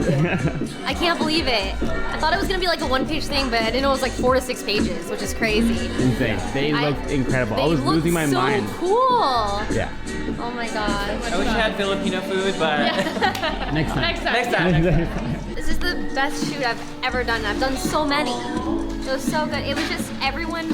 I've never had a shoot where they like fixed my hair and makeup like during photos. Every like couple like, shots. Yeah. The entire time. Sometimes it's like after every outfit they did touch-ups. This one was like the whole time. Yeah. It was I mean, you had a so squad. nice. There was. Yeah, and it was so. I mean, it was it's so Vogue. smoothly. Like everyone here is like a professional. I don't know. It was such a great experience. You've now crossed into the next threshold. I know. This was like. This is the start of your next- supermodel arc. The next, I don't know about that, but. Bruh. Remember when you did your first music video and then before you knew it, you were in like 10? Yeah. It's like, yeah. I know, it's like the first of. Okay, I'm picking up on something here. This motherfucker March never gasses me up like this.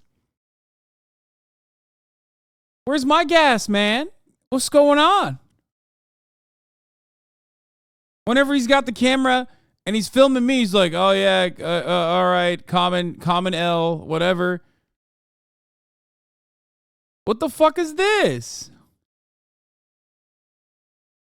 Money. So By the time we'll put this comes pictures out, the in. magazine will be out, and I'm hoping we can put some of the photos into this vlog. Maybe we should like vlog me holding the magazine. Maybe if you gave him that I-9, he would. Yeah, he's just been... yeah, except he can buy literally the factory at this fucking point. What do you mean? Ooh, yeah. We're gonna transition to that right now.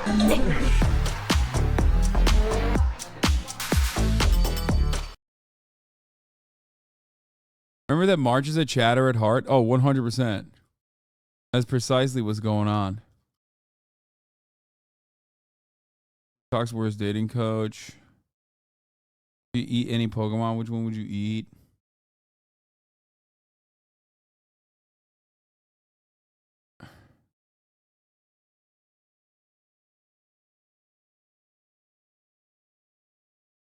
Has anybody ever made you squirt before? I make myself squirt all the time. I was wondering if I could make you squirt. How big are you? How big am I? It's crazy. Yo, after this interview drop, she might have an OnlyFans. Bro. On some dead ass shit, can I make you squirt? No, you can't. You Can't. don't even look like you can. I can tell in your jeans, bro. No, but I'm trying to say, can I make you squirt though? No, you can't. Alright, this is what I was talking about though, so.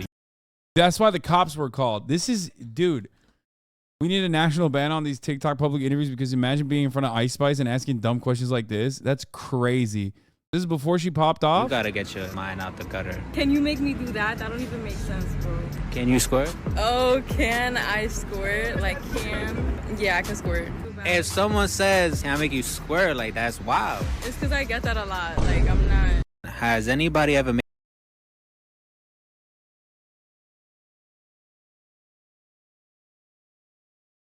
Speaking of powerful women who can destroy worlds. Like, can we zoom in on that somehow? This is crazy. The necklace is lovely. And what waist? What waist? Oh, this is Wait, that's it? I thought there was more to this clip. The fact that she's unfazed, she definitely gets that a lot. What are men? I'm watching my girlfriend, bro. Do you mean Ice Spice or do you mean Caroline? Because I'm pretty sure Caroline's taken. Caroline jabs at Hasan. What'd she say? Enjoy all the moments you look incredible. Who is this? Thank you so much. This is a woman that Hasan Piker would lose it all for. What? Hasan Piker would give up everything he has just for Dua Lipa to look at him. Just because I said, Albania against the world doesn't mean that that's true, okay? He would become a conservative. He would literally. Albanian nationalism is not, it's a story of emancipation is what I think. That's all I'm saying. Become MAGA. If Dua Lipa would. Look at this little dumbass in the background, dude. Look at this. Look at this little shit in the MAGA. background. Look. If Dua Lipa would deign to glance his with way. Supermodel evening. MAGA, make Albania great again. I am already MAGA. Jared Leto's Met Gala outfit, yeah, I saw, bro. He just went full furry. Jared Leto showed up the Met Gala giant costume resembling Chupette Karl Lagerfeld's cat. But Doja did it better. I'll say it. I'm not afraid.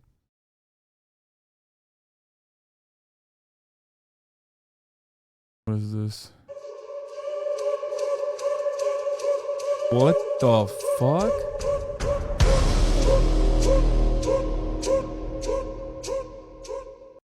Oh, what is that? TikTok drama. This video is sponsored by TikTok bully drama that happened this past week on the Astros baseball game. More on that later. In Boston, from a bathroom at the House of Blues in Boston, Massachusetts. And there's so much noise going around in the whole building that I decided to record from the bathroom. But it's like weirdly quiet in here. Like I don't feel like I can talk at my full volume. Hey everybody, it's me, Nick. I'm in Canada. I've been playing drums on tour because I thought it'd be fun, and it is, but it's very hard to get work done and shoot videos. There were so many stories last week that I wanted to cover. I was going to cover Tucker Carlson and Don Lemon getting fired from Fox News and CNN respectively. I wanted to cover the insane Steven Crowder story where his wife wants to divorce him, and he put out this really like weird response, and then this video. Yeah. Oh, okay. Shouts out to Nick for reminding me this just now. But like, you know what was really fucking weird about the Steven Crowder saga? The thinly veiled threats where he was basically saying, I'm going to leak your like, psychiatric disorder. Which was like we didn't really, everybody focused on the video. So like no one really paid attention to that. I briefly alluded to it, but it hasn't left my mind since I saw it. You know what I mean? Like, I've been thinking about that nonstop. He did a motion picture trailer for her dirty public-facing divorce. Yeah. You a fed? What does that even mean, bro? Do you know what you are saying? Do you know what words mean? You a fed? What are you talking about, dude? Where are these motherfuckers coming from?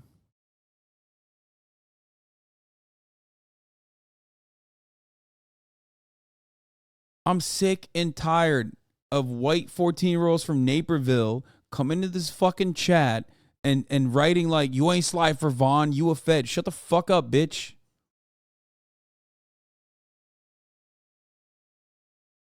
I will fucking literally tell your principal, okay? I will tell your mommy and your daddy you will be grounded, okay? Listen up, Bartholomew. Tyler. You will not get the 3 Series Beamer that you were going to get for your Sweet 16 if you keep this shit up. Okay? You're grounded.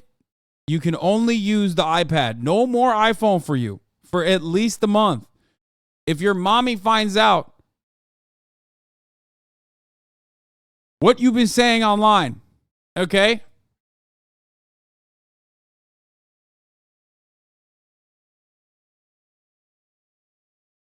Video came out of him like berating his pregnant wife. All the Twitter Blue stuff that's going on with Elon Musk and the replies to tweets and the people who are paying for Twitter Blue getting blocked. Rage is live talking about you, so chat's gonna get an influx? Wait, why? What the fuck is Rage talking about? I mean, there's so much drama since I left that I can't even keep up with it because I'm too tired to do any of it. But I found some drama today that was interesting enough for me to sit down right now and just figure it out as I go. I love covering news stories, especially ones that are goofy and odd and come from like a weird corner of the internet. So if you want to give me suggestions, email nickisnotgreenmerch@gmail.com and let me know what you want me to cover so you can, you know, hear me talk about it with my mouth. So the video that starts all this drama off is from this TikToker who posted this video about her taking pictures of herself at a baseball game. Watch my confidence disappear after Oh, this shit was crazy. What a great video. Immediately. Dude, people are fucking ruthless. Rage chat is cool normally. Yeah, no, 100%.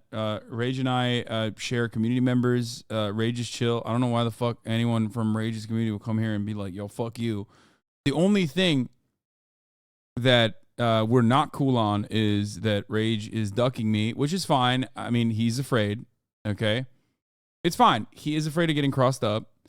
He's afraid of getting posted up. And that's it.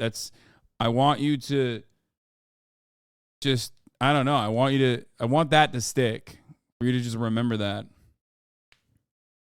They are trying to paint you as a snitch for the Aiden vid watched from 2 weeks ago or so ago. Wait, Aiden vid from 2 weeks or so ago? What do you mean? What? A snitch for what? Like fucking defending other content creators and myself from Aiden's ridiculous behavior? Like, what the fuck?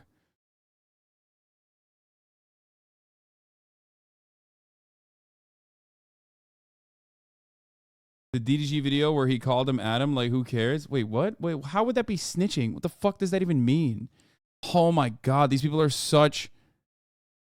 It's just such a pathetic, fucking desperate attempt to be like, no, please, my content creator is infallible. My content creator is infallible. Like, oh yeah, it's Hasan who's at fault here. Why the fuck would I ever snitch on anyone like that? You said it was Aiden, not Adam, stupid shit? Yeah, to my fucking chat. Because I'm describing the context of a situation. That doesn't mean anything. I've literally watched AdinRoss videos all fucking stream, dude. They're calling you a smidge for the DDG Aiden call where you said Aiden was on the line. Yeah, what do you mean? DDG took offense and called you a snitch? Oh, whatever, dude. Suck my dick. Whatever. We'll be fine like next week.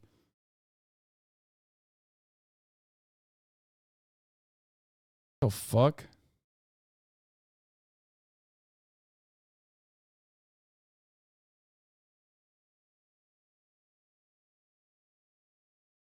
It's like I needed like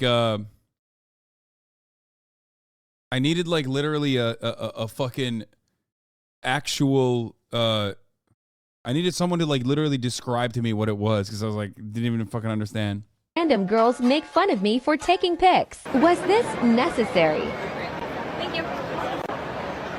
Criminally offensive side-eye starts recording me.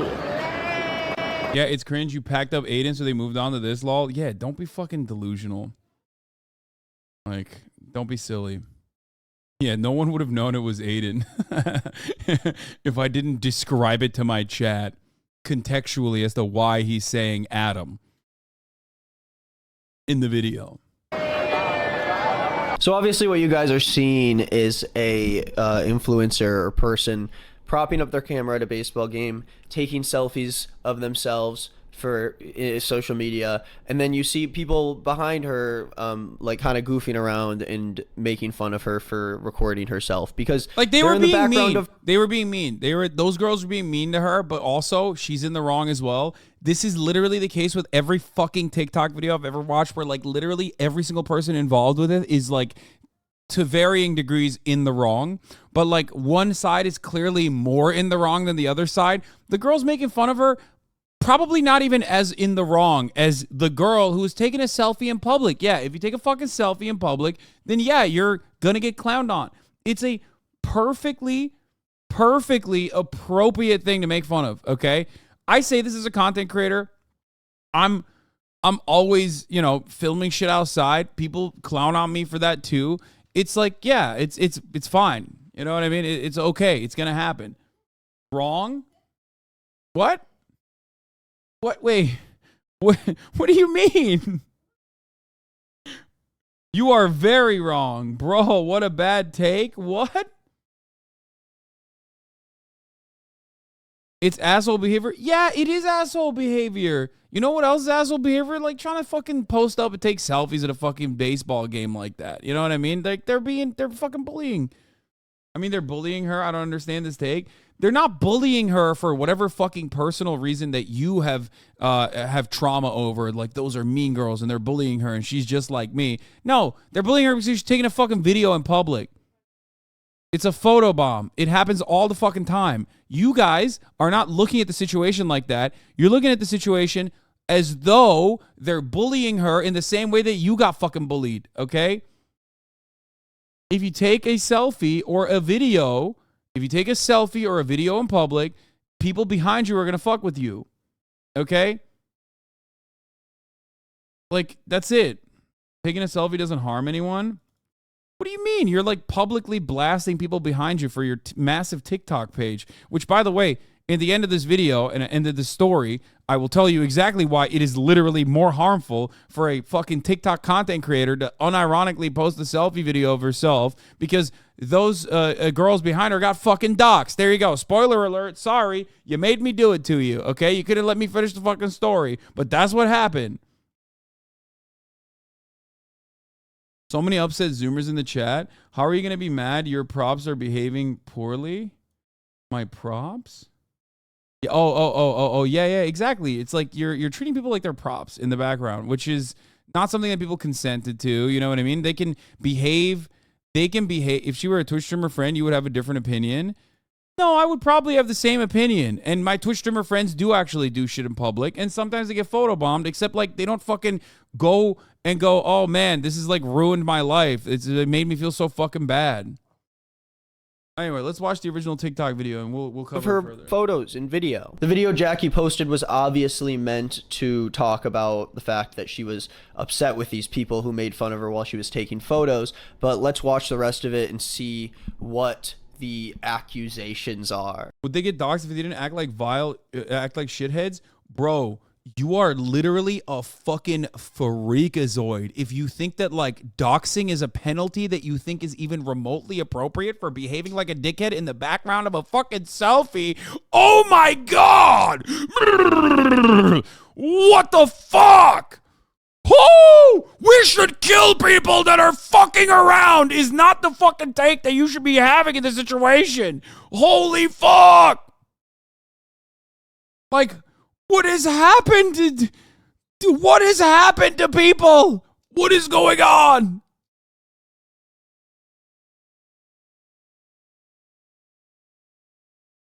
Point to where I said it was okay. Well, you made it, you're implying that like they should, if there's a camera around you, okay, if there's a camera around you and someone wants to make a TikTok and you're in the fucking background. By the way, I'm the content creator here, and I'm literally defending the random people, and you dumb motherfuckers who aren't content creators are literally defending the content creator. What the fuck is going on right now? This is way more likely to happen to you than me, dumbass. You know that, right? You're a normal guy. You don't want to fucking lose your job. You don't want your fucking family harassed because you accidentally appeared to be weird in the background of a fucking TikTok creator's video. Are you joking? Are you joking right now? What is happening? Oh my God. Have some fucking decency and class solidarity. Maybe you're wrong then? No, I'm not. What the fuck? Oh, she messed up my TikTok that I was trying to fucking film. Killed him! No, what is happening?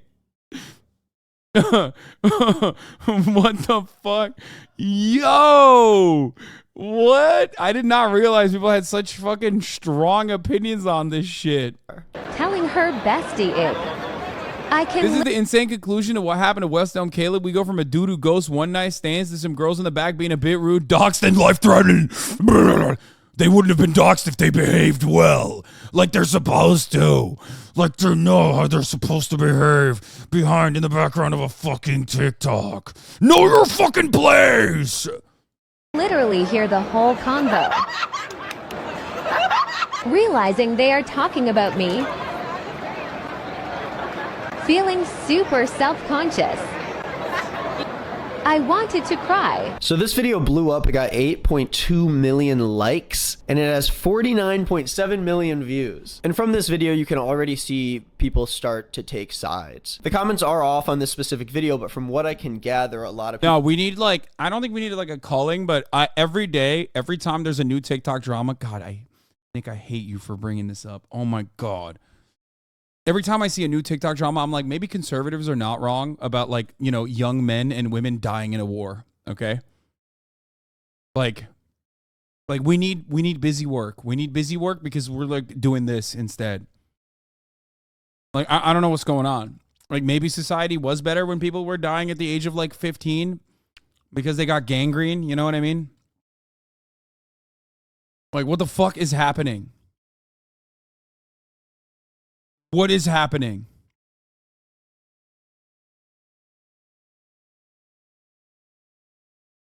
Conservative Hasana's coming out and it's not fun. I don't even think this is a conservative take. Like, I think it's insane to like literally go after those people and like dox them and shit because they were like behaving in a childlike manner behind a TikToker who was filming themselves in public trying to do a TikTok. Nobody said it was okay to dox them? Then don't post it. People who are content creators need to be like a little bit more understanding, especially on TikTok, of like what they're fucking presenting to the outside world. Because like, yeah, that gives you a lot of clout, but you're like ruining people's fucking lives. Like you're traumatizing people. I'll admit it, okay? It is a traumatizing experience. All matter of safety and security gone out the fucking window. You're done. Like you will maybe never be the same again, okay? Especially if you're a fucking normie. Are you joking? People were on the girl who's taking the picture side because, you know, people don't like bullies that much. People were upset that these girls were making fun of this other... That chatter is correct. You've changed, man. Forgot where you came from. No, you're right.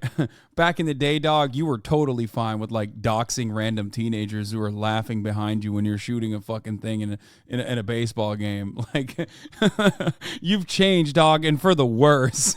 If I've changed from a prior position that you perceive as that, and if I genuinely had that position, then that's for the better, I think. The girl and it was on video and they thought they were hilarious and now people are upset about it. Now the other side of the conversation is, okay, if this person is propping up a camera to take pictures of themselves and you are putting a bunch of people in the background in the photo without their permission or consent, then, you know, maybe it's, you know, okay for you know, to goof around on somebody like that. If there was someone in front of me trying to take thirst traps and I was getting caught in the background, I probably would be laughing a little bit and talking to my friends about it. Now, I don't know if I'd go as far as to like flip the camera off or call her lame or like giggle and point and try to get in the videos. I don't know if I would go that far as to say that that is like justified, but I can definitely see how someone could get into that position without being an awful person. Now, the counter to that is, hey, if you were uncomfortable with the video being taken of you, maybe you should have nicely asked the girl taking the photos. Did you see the one vid where the girl with contamination OCD who was deaf got called racist because she has a PTSD panic attack when a stranger touched her for a video? Yeah, I did. It's so funny because like Twitter is the only place where a TikTok like that goes viral in one direction and then goes viral in the exact opposite direction at the same fucking time. And each community is completely removed from one another. Half of the people were like, hey, how about you don't fucking touch random strangers in public? Have you thought about that? Don't go up to random girls and touch them in public. And then the other half was like, yo, she's so fucking racist because she saw a black man and freaked the fuck out. And it's like, dude, what are you doing? Like, it's a situation where like this one is like a little bit more open and shut, a little bit more cut and dry in the sense that like there was a classic misunderstanding, you know what I mean? That like turned into something that was massive for no fucking particular reason, because it's not just TikTok. Like we document every aspect of our lives and then people love drawing like insane conclusions out of it. Like they love just taking it and just squeezing the stone until there's so much water seeping out of it, so much juice, just delicious, cummy content coming out of it, where you're just like standing on a fucking battleground with your banner raised high, with the Mehtat Masha playing in the background, and you're like fucking ready to attack anyone. In a lot of instances, okay, before there was like, you know, social shaming on TikTok that was like weaponized, okay? Thank you, Sean, who is literally a fucking TikToker. Oh my God, and a YouTuber as well. You guys should check out his content. But yeah, this situation would be solved if literally a single person had an adult conversation with the other party. I think it should be illegal in the future to just like shoot a no context fucking TikTok like that and then publish it. You have to have a normal conversation like you are literally doing it without the content in mind. Everybody treats one another like fucking NPCs in a story, and people literally, because TikTok is like making everyone a celebrity for like a microsecond. People treat everyone like they're, you know, celebrities with like fucking PR teams and shit. If you do a TikTok like that, if you shoot a TikTok like that, you have to have a conversation with that person and film that part too, and then come to an understanding. He said you not like that, he'll beat your ass. Hasan said you a bitch. He said you a bitch ass nigga on BD. Right. Hasan said, yo, your rage is a bitch ass nigga on BD. Yeah, Hasan said that, gang.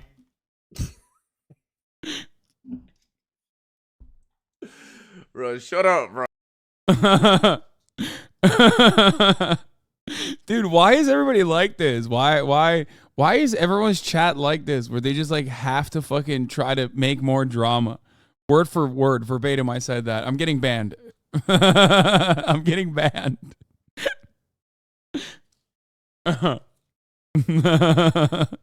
If she could stop because you're in her frame. And then the counter to that argument is, well, what if the girls weren't uncomfortable? What if they just thought it was funny and so they wanted to mess around with her a little bit? And so I come to this very lukewarm take coming out of the first video being like, okay, I get both sides, you know? I can see how people would get a little uncomfortable or feel weird about being in the background of the video, and then as a result they try to be funny and maybe like goof on the girl a little bit. I'm not like crazy about like streamer IRL stuff where like regular civilians are kind of caught in the crossfire, but you know, again, I wouldn't go as far as to do what these girls did, but at the same time, if I saw them doing that, I don't think I would be that up in arms about it. And of course, when you go online and you see both sides of this, people take very hard stances on this, as they usually do, because they want to take a side. You know, half of these people are relating to these girls and being like, okay, I think it's weird for an influencer just to prop up a camera when there's a bunch of people behind her and just expect everyone to be okay with it. But I'm on the side of those people. I think that it's crazy. If you're an influencer and you're fucking propping up a camera,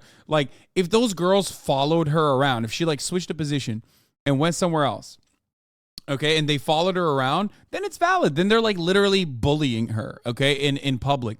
But she's the one who created the situation that like is uncomfortable for the normies behind her, and they're making fun of her. Like, you're in public. Like, come on. Come the fuck on. Know your place as an influencer 100%. Like, and I say this as someone who is, didn't you literally do that to half of Japan? Yeah, but if someone in Japan was to make fun of me while I was like fucking filming myself in public, I would never be like, oh my God, they're so fucked up. Also, if I did that, everyone would make fun of me, understandably, because I'm Hasan and not like a random TikTok celebrity who everyone is like immediately like, oh my God, I bet she has so much trauma from this situation. Let's defend her. She's just like me for real. If you want to be a good IRL streamer, sorry has to be one of your most used words. Exactly. I expect people to take selfies at a game. It's not like she was grocery shopping. Okay, but it doesn't matter. You're still filming yourself, okay? You're still filming yourself. I think like her brother was filming her, okay? And no matter what happens, like if there's people behind you and they don't, you know, they don't like what you're doing, like it's on you to not fucking film that content further and like make yourself out to be the victim. You're like, you know, move somewhere else. Everyone takes selfies and shit in public. Come on, man. What? Oh my God. I'm gonna remind every single person. This is not a normal situation. This is not just like a casual normie like you, Jesus Murphy Jones, okay? Just taking a quick selfie when you're in public, okay? I think a lot of Zoomers are, again, doing that thing that I always talk about where you're like not looking at the situation and assessing it on the boundaries of what it is and instead turning it into like how you got fucking bullied in high school or some shit, okay? You got made fun of for not fitting in clothes? I know, and it was funny. Like, who cares? Yeah, you had your camera pretty close to yourself and often at the ground. It's not like there's a wide angle of everyone behind. Yeah, I mean, I try not to, you know what I mean? I try not to do that. That's why everyone always makes fun of me and says like, oh, you have it on your fucking chest.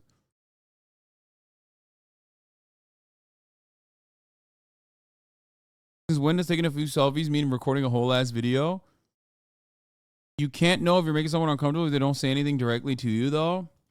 Like, if she wanted to, if she truly should have, if she was a human being and not like a TikToker, which is like a different, I guess, I don't know, it's like a different breed, you know what I mean? What she would do is like, hey guys, I'm so sorry. I'm trying to film this for my TikTok. Do you guys want to be in it? If you don't want to be in it, I can go somewhere else. That's how it's handled, you fucking socially maladjusted freak Zoomers. COVID ruined all of you. Fuck! An entire generation has like completely lost touch with social courtesy and what it means to be in public. Oh my God, dude. I'm sorry. I know this is Twitch. Many of you have like literally agoraphobia. So it's like the worst audience to fucking have this conversation with. But like in the normal world, this is how it works. Okay?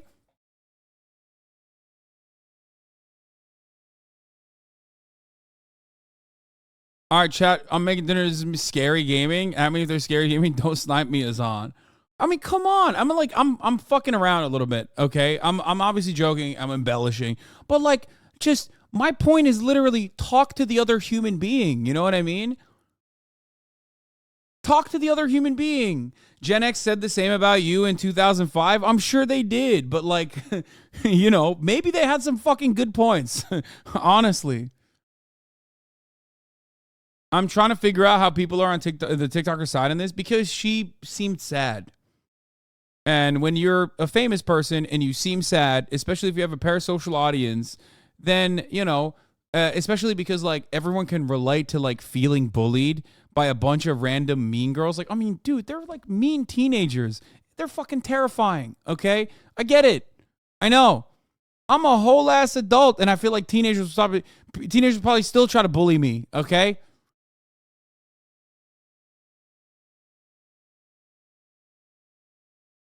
But it's crazy. Like, you start out by saying selfies are cringe. That's why everyone misunderstood. I mean, I take selfies as well. They are fucking cringe, ultimately. I know that, like, that's a very millennial thing to say. Oh, selfies are cringe. Like, Zoomers fucking do that all the time. It's, like, totally normal. But ultimately, when you have, like, a video, when you're filming yourself in public, okay, whether it's a selfie or whether there's a video, whatever the fuck it is, yeah, there's hella people behind you. They can make fun of you. And the way to deal with that is not like uploading it and being like, I'm so sad right now, I'm crying. I could cry. Okay? Like, and then having those people doxxed, because like what the fuck else could happen? Okay? Just have the conversation. Have a conversation with the person there and be like, hey, like I said, it's super fucking easy. Be like, hey, I'm sorry, I'm filming something for my TikTok. I noticed you guys were like maybe uncomfortable. If you don't want to be in it, I will just move somewhere else. Okay? That's it. But hey, guess what? That wouldn't have gotten her 8 million fucking likes. That's the truth. And you are not a content creator, and I am, and I know what she was doing as a content creator, okay?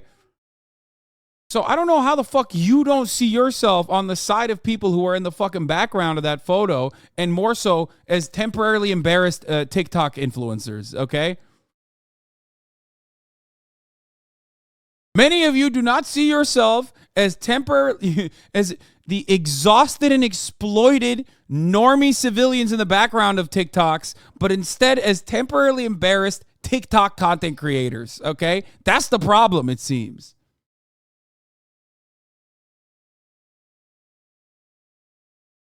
Okay, apparently Kaya is biting my mom again, so I gotta grab her.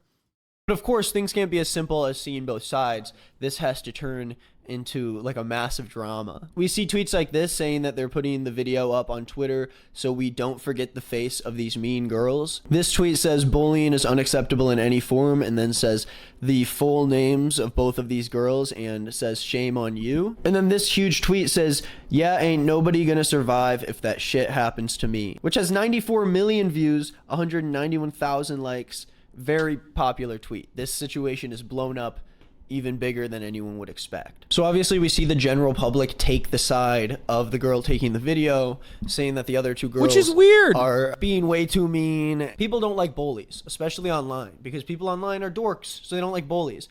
That's just a joke. I'm not making fun of people who defend these girls. No, it's 100% true. It's 100% true, King. Say it. No, he's worried because you fucking dorks would probably do the same to Nick. That's why we're like held captive by a bunch of people who just don't know how to exist in the real world, and we have to sit there because most of our lives are online. We have to sit there and act like what's happening in the real world should be analyzed and should be judged on the metrics of how you see it without any fucking context and what your own personal needs are in private, online. Okay? It's true. You're a dork if you literally are fucking losing your mind. Want to look at the situation on a very realistic level. Responses to these tweets have like 30,000, 45,000 likes saying she's better than me because I would have embarrassed her in front of all those people. You have this other massive tweet saying that mean girls are the ugliest. Another tweet says if you go somewhere and you sit behind someone who's trying to enjoy themselves and all you can do is sit there and make fun of them, then your life is going to be pretty sad and pathetic. 54,000 likes. She's literally so pretty, that's why they're mad. Now after that lame, I would have been climbing over seats and swinging. It's like pretty unanimously against the bullies. And again, I want to take a step back at this situation and look at the bigger picture, not because I'm on any specific side, but because this is just a very classic case of the internet going way too far with something. From the clips we watched, yes, these girls were being pretty mean. They were being rude, but does it require people to come out with their full names and take screenshots of their faces and be just as awful back to them? Now, that's up for you to decide. For me, specifically... Be just as awful? It's way worse than just being awful, dude. What the fuck? It's way worse than just being awful. You're like fucking... You are unleashing hell upon them. Like, when you fucking dox a normie, oh my God, like that is like infinitely bigger bullying at that point. And there's still motherfuckers who are like, well, if they weren't being big bullies in public, then, you know, guess what? If they weren't being bullies in public, then none of this would have happened. It's like, oh, okay, I guess I'll fucking conduct myself to the desires of like random anonymous freakazoids online every single time I even make a decision in public. Like, I might, God forbid, be filmed by someone else, and holy fuck, what if that person perceives me as a bully? Oh my God. You know what I mean? Karma works in mysterious ways, I suppose. Okay, I'm going to repeat this one more time. You are infinitely more likely to be victim of such a thing as a normie than like actually be on the side of the TikToker, okay? It is infinitely more likely for you to be like, that's not karma. Karma is not directly like led by human beings. Karma is if like, I don't know, those girls went to school and then there was a new foreign exchange student at school and she was like a vicious bully and she turned around and was like, you smell bad. And then everyone started saying that she smells bad for like a week. Okay. And then everybody forgot about it. That would be karma. Okay. Karma is not directly and maliciously doxing people.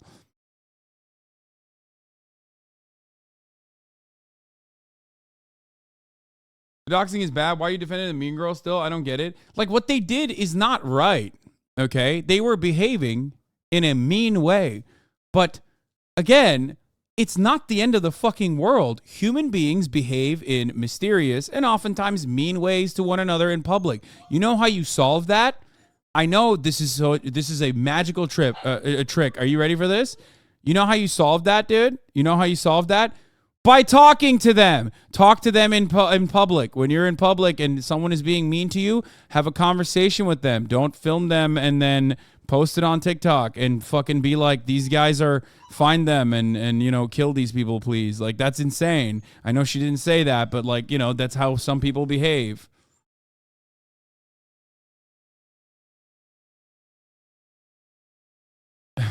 As an older HasanAbi fan, I gotta figure out how to raise my eventual kids to not be as clueless as this toxic ass chat. I know.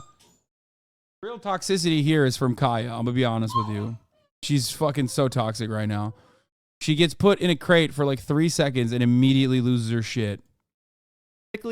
After seeing where this rabbit hole led me to, I don't think that it's the best place. Not only were the... Why is this a conversation where both people are in the wrong? I can understand not wanting to have a conversation with the people actively clowning on me. Okay. I'm going to repeat this one more time. Okay? I'm going to try to repeat this one more time. Those people are doing a light offense, okay? What they're doing is doing a light offense. Why are they doing it? Well, they feel valid and justified in doing it because you're filming them, okay? None of this would have happened if you weren't filming yourself with them in the background, okay? This would not have happened if you weren't filming them in the background, okay? Just remember that. If you don't consider that to be a light offense, filming someone randomly, especially when you are a TikToker with a lot of fucking fans or whatever, okay? I don't know what to tell you. I don't know what to tell you, okay? But for real, every school defines a cyberbully as the person who puts it online. If someone is mean girl to you, but you post about it on Facebook, Insta, TikTok, you are suspended. I mean, I don't even think that that's the best way to deal with it from a school's perspective, but... You and I would do that, but you expect that most people to approach the bully for a chat lol? But you are the one who's also being, like, rude in that regard. Even if you're in public, you can't just be like, sorry, shouldn't have gone out in public. You don't have a right to expect, you don't have a normal expectation of privacy. You're my subjects now. No, they're not your subjects. They're not your fucking props. They're going to behave in whichever way they want to behave. And sometimes that's going to be mean, okay? Like, instead of continuing to film them, turn the fucking camera off and have a conversation with them. Shut the fuck up to the chatters. Oh my lord. Well, they knew they were being filmed, so don't go out of your way to be a sickhead on film. I don't know how you think it's not a light offense for her to film them in the background. Wait, what? No, I do think it's a light offense. What?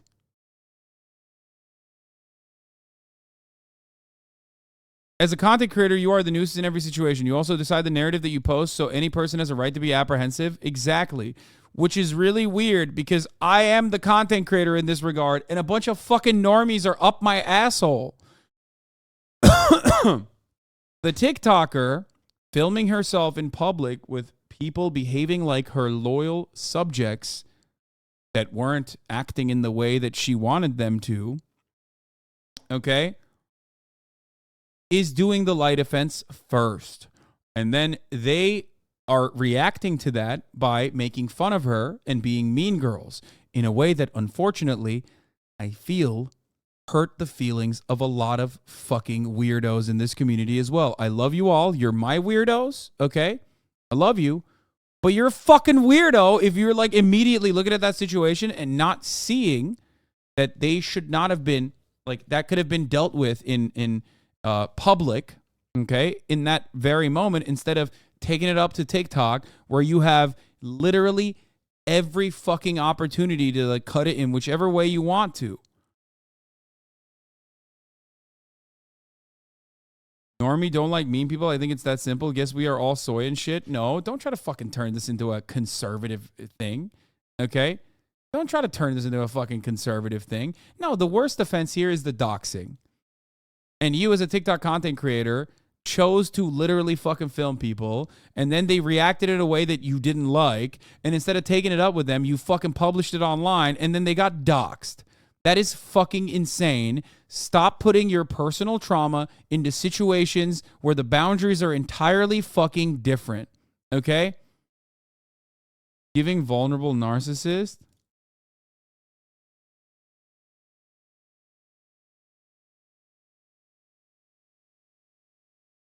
Suddenly pro-consent Andes forget consent to being filmed is a thing. Like, it's weird. It's very weird. Full names of these girls found, and not only did people spread their information out across the entire world, but when we look at other TikToks about the situation, we can see that people are bringing up the girl's ex-boyfriend suddenly. No, I'm against cancel culture, but like there might be some benefit to it because remember those girls that were being bullies? 53K likes. Oh my god. Oh my god, dude. This is the worst thing that Xi Jinping has done to this country. Oh my god. It's literally, oh, like America kind of deserves it, but also it still makes me mad because I have to live in it. You know what I mean? Liberate us, please. What are you doing? I want Douyin. I want constant content moderation. Okay? It's fine if I can't fucking call you Winnie the Pooh or whatever the fuck gets, you know, the Chinese government mad. I don't give a shit. Okay? If it eradicates all of these fucking freak-like behaviors online, I'm good with it. Oh my god. Shadow's also not understanding the actual detriment of bullying is over time and consistent and malicious. The TikTokers never going to see these girls again. They know that acting mean for a single moment to someone you're never going to see is generally considered to be socially acceptable. Honking a car, for instance. Yeah, you're like a dickhead. You're being a dickhead for a brief moment. Internet is ruthless. So all of a sudden, one of the real estate agencies that I assume one of the girls works at has like 1.1 stars on Google reviews, which is a case of the internet going too far, because this company is not made up of this one girl. This might just be the place she works at. And do the people working there and does the owner of that business... I flipped a guy off today who honked at me as I crossed the street. Should I be hunted down and killed? Well, if he was a TikToker, you probably will be hunted down and killed. So good luck. Sorry, chatter. You're fucking dead now. Okay? Yeah, it's like a It Follows situation. You're fucked. Okay?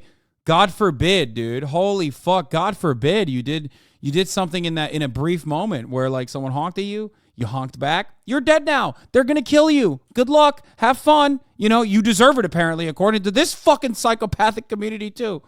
Deserve to have their business fail because of one of their employees that got caught in the background of some TikTok. Being an asshole is bad, but let's be actually realistic about this. How much hate does this kind of bullying really deserve. Yes, we can say it's wrong. Yes, we can say that those girls shouldn't have done that.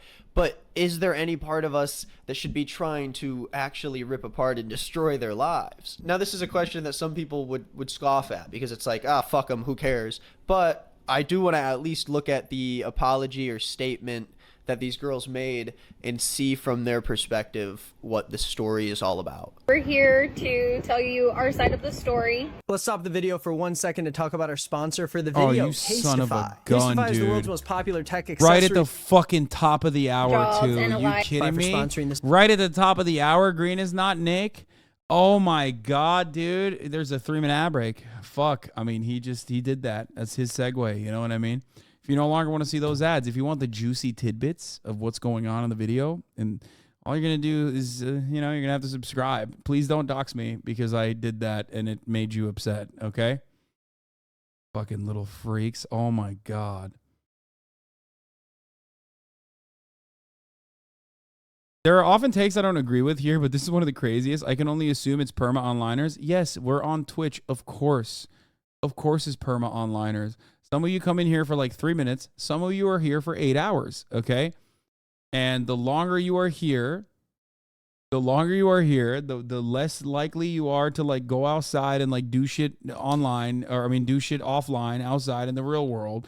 And the more you're like, no, this is a totally normal way to fucking operate. Okay? It's crazy. I promise you guys, even if you are always here, just trust my opinion on this matter, okay? I will not lead you astray.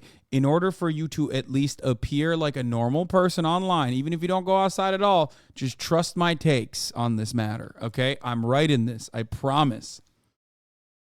Please. Also, touch grass in general. It is good. It is a good thing, okay? It's not a bad thing. Anyway, the 3-minute ad break is upon us, though. You can subscribe for $5 or for free with a Twitch Prime or by getting gifted a sub. Here's the 3-minute ad break now. This video, let's get back to the fun. And we're here to tell you our side of the story. Sorry it took us a little bit of time to get back Look to at this. This got 1,975 likes. We're college students with jobs and a life. So immediately the video starts out in a way that like obviously isn't very sorry about the situation. And that's not me saying that immediately they're in the wrong or right or whatever, but I do think it is sort of Their apology sucked. I think then it's totally valid to dox them. You're right. Fuck it, dude. Totally valid. You got them. Like, fuck you mean, dude? What do you mean? Please. Some of you need to be like shaken a little bit. You know what I mean? What the fuck is happening? a bad way to start a video when you're trying to get people to come onto your side about something. And we just didn't have time for the media and honestly the false accusations that have been coming our way. Hey guys, just before we start this video, I did just want to clarify that there is nothing else out there coming from us. So they continue to explain that there's like a lot of fake accounts out there, a lot of people trying to add in parts to this story to make these girls look worse. This is their only statement, so if you see screenshots or like messages coming from these girls, I would... Dude, that's normal. That's good. I like that. That's very good. Hey, chat, this is a totally righteous way to behave. One day you will be on the fucking receiving end of this. Remember this, okay? Well, maybe not because you never go outside, but if you did, you could be on the receiving end of this, okay? Holy fuck, dude. At least be wary that they are probably fake, because there are a lot of people who are a part of this drama who are feeding into it and trying to take sides and be as online as they can be. And that causes this to be a lot messier than it needs to be, because in reality, it's something that two humans should be figuring out between themselves, but millions of people have been dragged into it, and now it's sort of like, okay, is the scale of this way bigger than it should have been in the first place? USC sometimes gives out tickets for us students to buy to go to... This is up there with the problematic age gap discourse for things I've seen chat say that absolutely do not exist in the real world. Or yeah, if you're dating a shorter woman, you're a pedophile. Like extremely online conversations that like literally do not happen in the real world. The problematic age gap discourse, especially for anyone over the age of 25, okay? Like anyone over the age of 25, it's over. It's done. There's no problematic age gap discourse. Like you can date a fucking 700-year-old if you want to, okay? Calm down.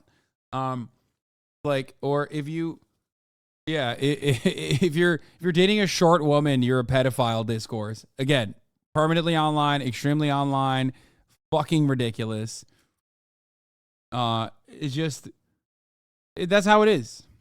That's how it works. This is another one of these things where it's like, I feel personally slighted. Like, this is my own bully from high school.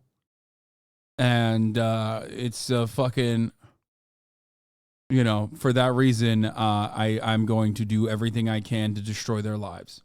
Sporting events. Liz, you want to explain? When we got assigned our seats, before the game started, I got called out to the big screen, and we'll add the clip on there for y'all to see. I hope this comes around to having something to do with the video, because it seems like there's a lot of like unnecessary information to give context to this, but I could be wrong. Maybe we should look at it. Also, I do want to note that this video is from a different account because the girls that posted the original apology did. And for the record, you had a bully? Yes, dude. I was fucking mercilessly bullied. I was beaten up in fucking high school. I was a massive nerd, dude. That's all I did was fucking draw. Like 24 hours of the day, 7 days a week. What the fuck do you mean? If I had any opportunity to fucking like dox my bullies and ruin their lives, I would never do that in a million years. You know what? You know why? Because I'm a goddamn adult, okay? I'm a goddamn adult. Do you understand? That's how it works. When you're a normal human being, you learn to forgive, okay? And that's the only way you can truly get over genuinely traumatic events of your fucking past. So shut the fuck up. Did you get a knife pulled? Yeah, I did, as a matter of fact. And, dude, I know for a motherfucking fact that dude, I don't even know what the fuck he's doing now, but he is in an infinitely worse situation than myself. He was doing it at the time because he was in an infinitely worse situation than myself, even at the time. Okay? Did delete it after people responded. So I'm assuming that people didn't take it very well. And when I came back from my There's literally a video that we saw years ago that you were being bullied in a school toilet. No, it was a locker room. Yeah, I was getting piled on with like my ass getting beat. It wasn't even like bullying in the American sense where like someone did a fucking, you know, someone offended you, okay? And said like, oh, are you stimming? And you were like, oh, I am actually stimming. You just fucking traumatized me, some shit like that. It wasn't even like a slight, subtle jab or anything. They were beating the fuck out of me, okay? They were. Yeah, it was Korean-style bullying, I guess. No, it was Turkish-style bullying. Like multiple people piled on top of me, punching the fuck out of me, my head, everywhere. Like, you know, it's just, I was a kid. But ultimately, it doesn't fucking matter. You know what I mean? I've grown up. I've learned to live and let live and forgive and forget. You know what I mean? Are you okay? Do I not look okay to you? I'm 31 years old. I'm about to be 32. I'm very okay.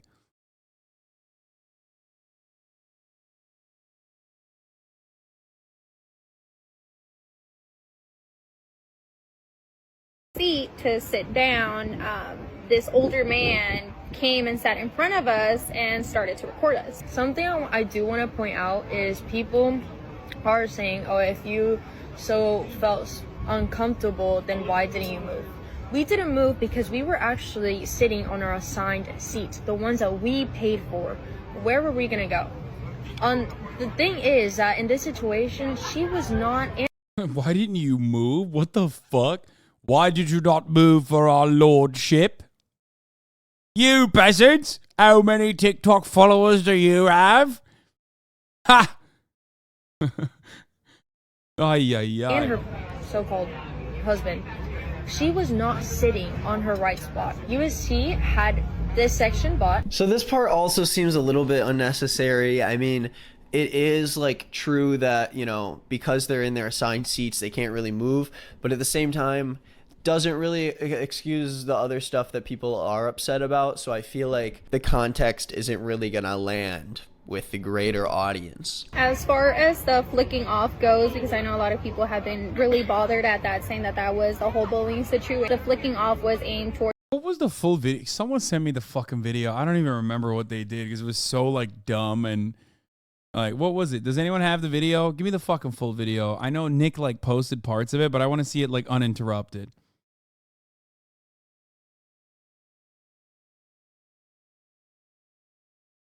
Bro, Zoomers and everyone turned into, actually, I'm a sovereign citizen of the United States of America, and I'm allowed to film. It's my First Amendment right, constitutional right. Everyone turned into auditors? Yeah, literally.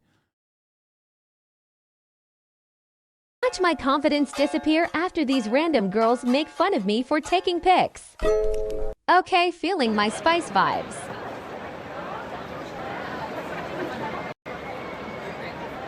Was this necessary? Thank you. Criminally offensive side-eye starts recording me.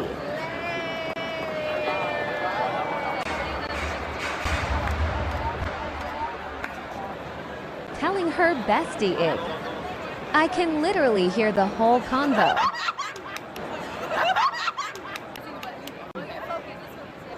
Realizing they are talking about me. Criminally offensive side eye is what did it for me. I turned my entire perspective around. Now that I've seen the actual video, yeah. No, they don't deserve to be doxxed. They deserve to be murdered! That's right! What the fuck?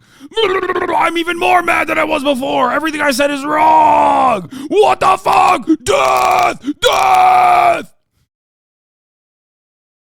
Kind of wild that Kaya is sleeping through pretty much all of this. Okay, look at her fucking wagging her dummy tail. Sunday, Sunday, Sunday, there will be death at the arena.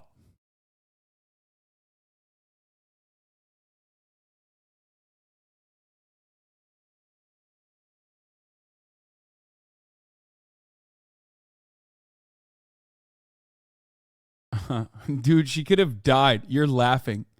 You're laughing. She was victim of a criminal side eye. She could have literally died. I have an aunt that died from a criminal side eye. Feeling super self-conscious. I wanted to cry.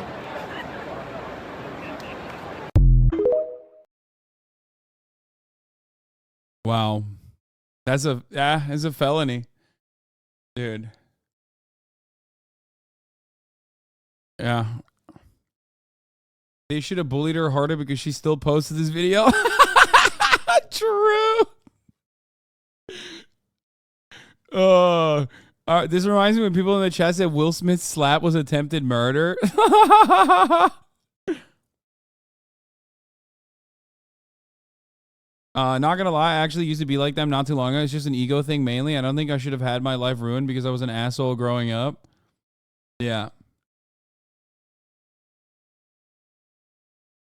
My dad got side-eyed in Desert Storm. Hasn't been the same since.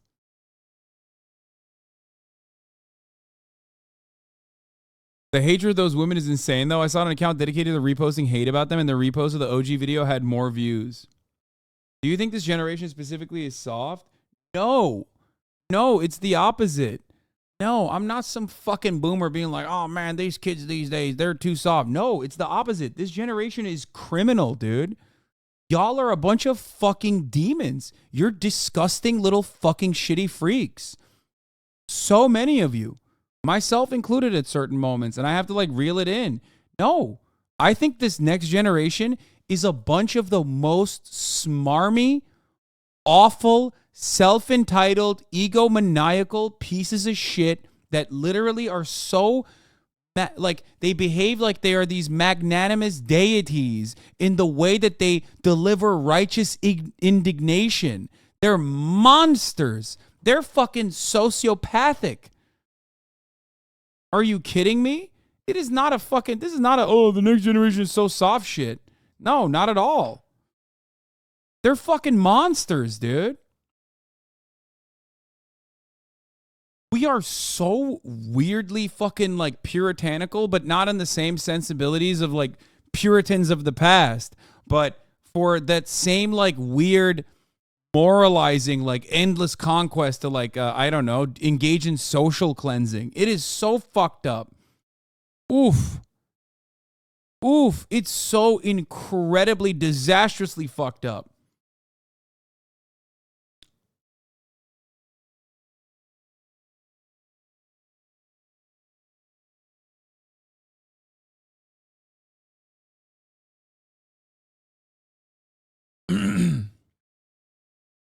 Public hanging bloodlust type shit. Yeah, everyone behaves like they got a PR team.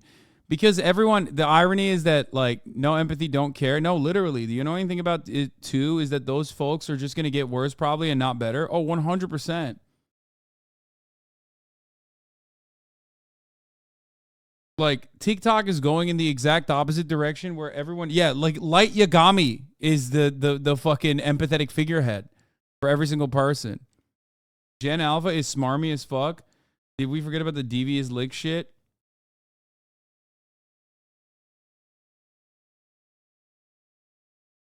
Like, I'd rather fucking bring back Jesus Christ and the Quran and shit than whatever the fuck is going on. Holy shit. I wouldn't say this generation is soft, but very deregulated emotionally and intellectually.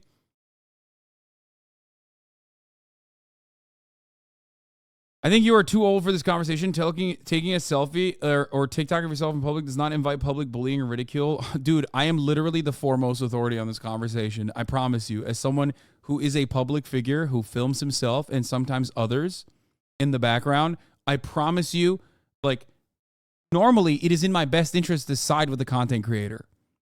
Okay? I don't know why you don't get that. I'm quite literally arguing against something that I might actually do in the future.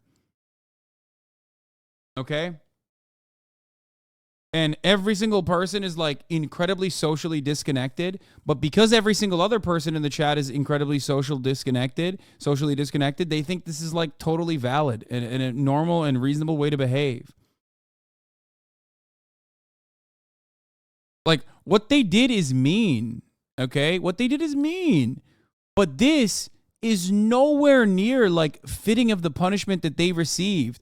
And you filming this and like posting it on TikTok invites that level of punishment. It gives you so much clout. It's awesome. It's delicious. You know what I mean? But goddamn, dude. What they did is like silly. Like she flipped her off like this in one photo in a photo bomb. Wow. How should they be punished then? Are you insane? What do you mean punishment? What the fuck are you talking about? These kinds of things have a way of regulating themselves. Punished? How should they be punished then? How should you be punished, you petulant child, you little shit? What do you mean, how should they be punished? Who the fuck are you? What are you, the judge, jury, and executioner? How should they be punished? Get the fuck out of here.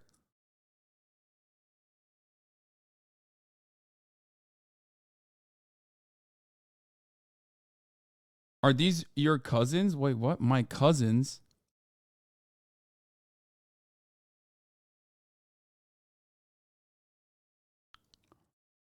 Made faces, flipped her off, and called her lame. I've been meaner to my own family members. Lamau. Capital. That's how they should be punished. Teen girls deserve hate.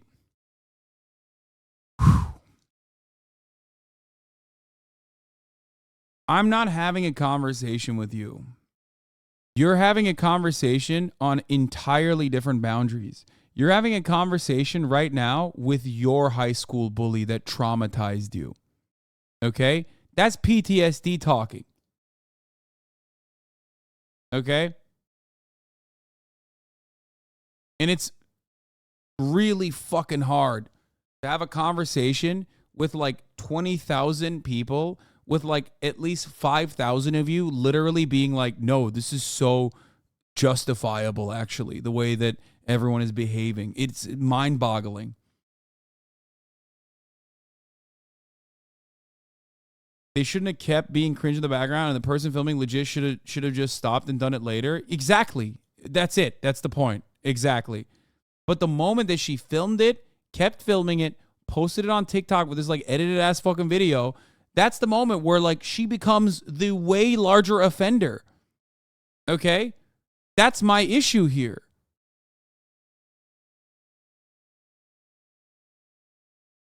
This is insane.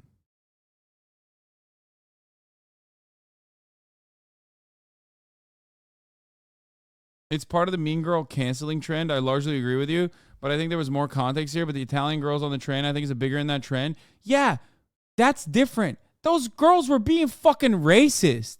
What the fuck do you mean? And even that, I think, is like, you know, at the fucking actual edge of like, are they young? We don't know. It's a one fucking brief moment. Like, even then, they shouldn't be fucking doxxed and posted like that. Like, that's crazy. Hey, notice how when the two Korean, the boy and the girl were in and out, and they were filming themselves eating. No one else was in the background. And there was a racist guy who was like stalking them.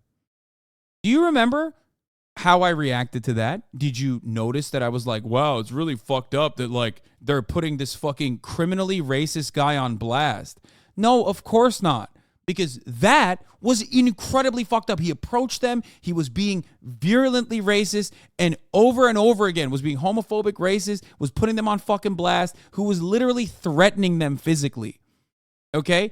That is probably the only circumstance where it is contextually appropriate to not only inform the authorities immediately, but also put that person on fucking blast. And even then, they didn't show that guy's face. He was threatening them. Okay? Does age excuse racism ignorance? This is so dumb. No. But contextually speaking, 1 second of a fucking video could be so different, okay? So I'm giving you an actual circumstance where the boundaries fit the punishment, okay, of putting someone on blast.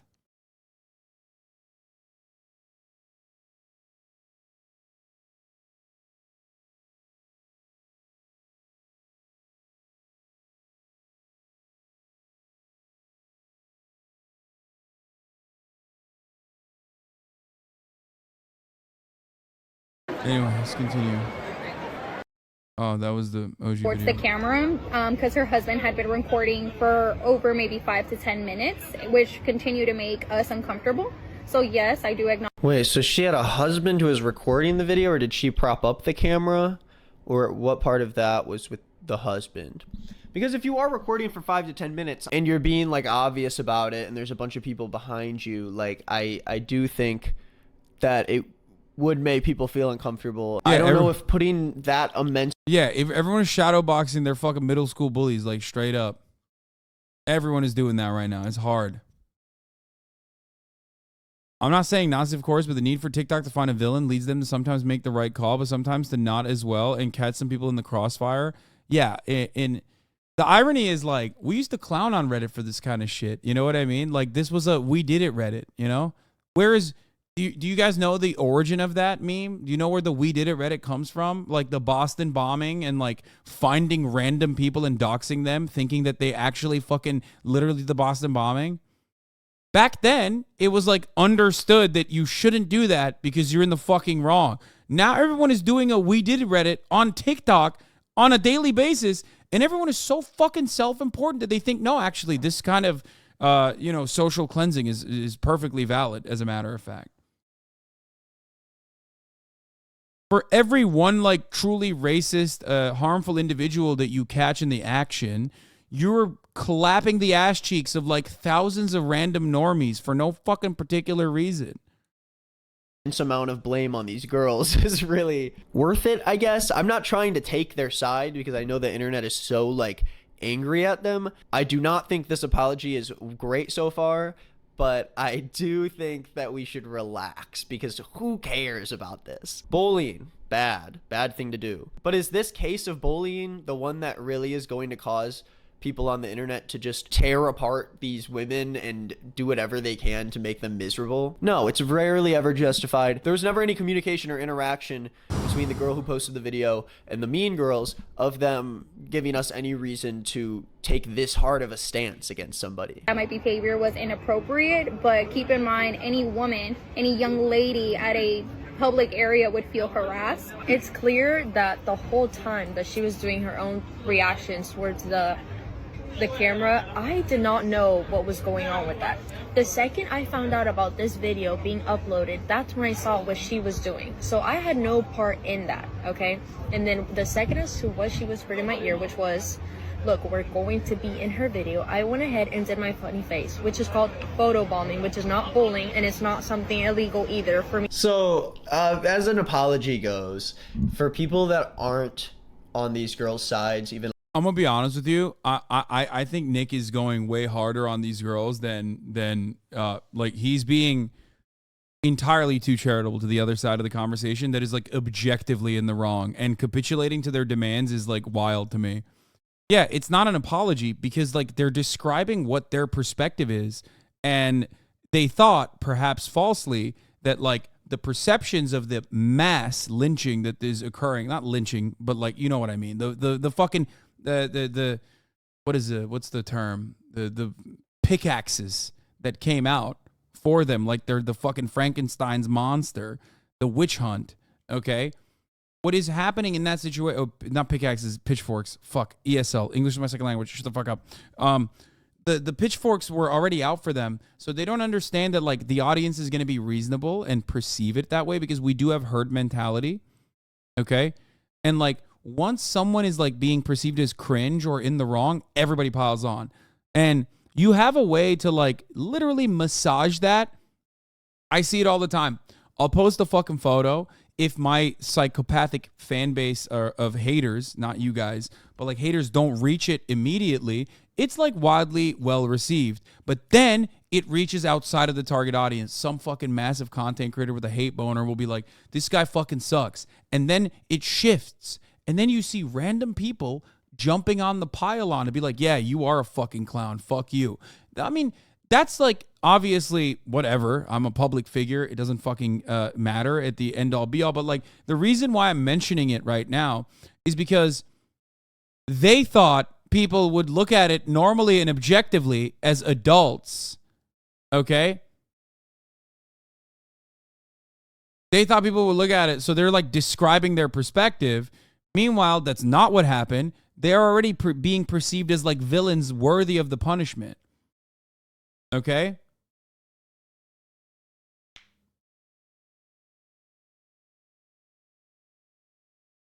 In a little bit, it is hard to jump on and be a fan of them only because the response wasn't handled that well. And I think there can be an apology that includes a part that is like, hey, I can admit that I did something that is wrong, but I don't deserve this. But they made a horrible response video? Yeah, that's not up for you to decide, buddy, okay? Be a normal human and, like, analyze the situation and the boundaries without putting your own fucking personal trauma in there, okay? These girls are not, like, the girls that rejected you. These girls are not the girls that fucking said you have a small penis or you smell bad and, like, fucking bullied you in high school, okay? These are random people. They're not content creators either, okay?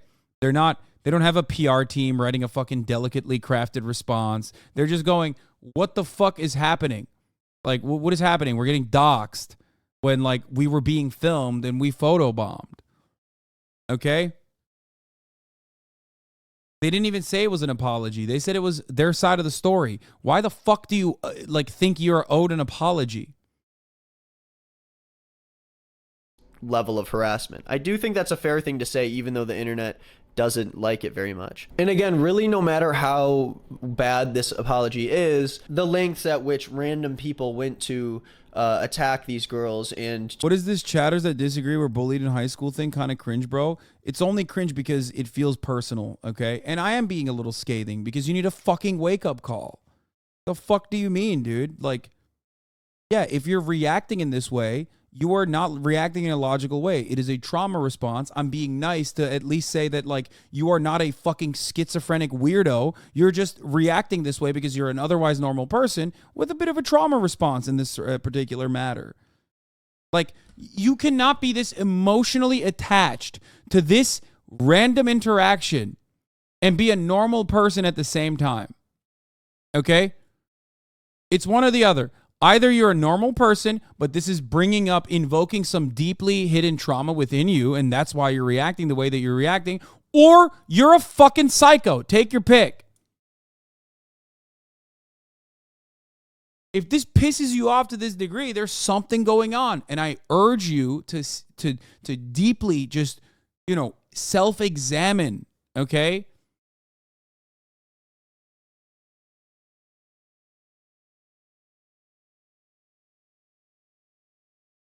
It's like spitting in someone's face and crying foul when they spit back. People aren't obligated to react positively when you start filming yourself for 10 minutes in a public setting.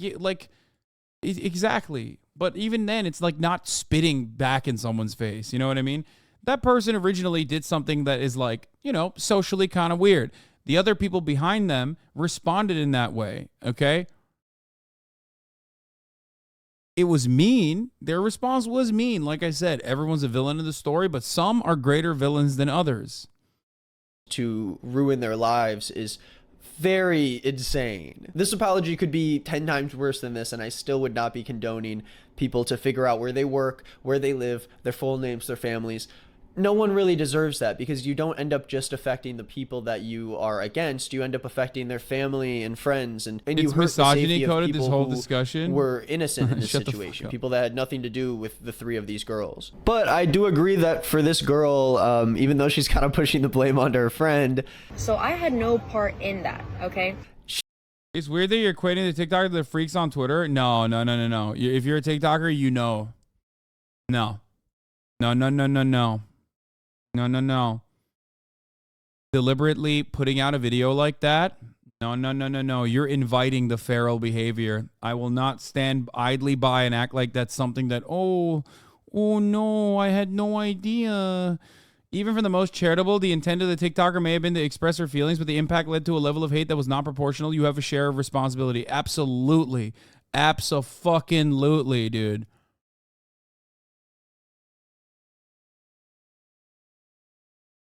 She was photobombing. We know what photobombing is, okay? She just made a funny face at the camera and they laughed a little bit because they were probably feeling a little weird about the whole thing. They were being filmed on a camera. And I'm sure they didn't realize just how bad it looked from the other side of it.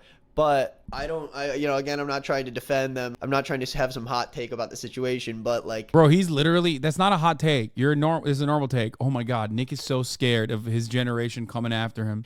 I think we should all relax with this a little bit. I think things got out of hand, you know? Bullying is awful and sucks, but this sucks more than that. And this is a result of someone else's actions, so I know that saying that this sucks more really could have been prevented by those girls not doing that in the first place. But, you know, we're human. It's 2 girls who are...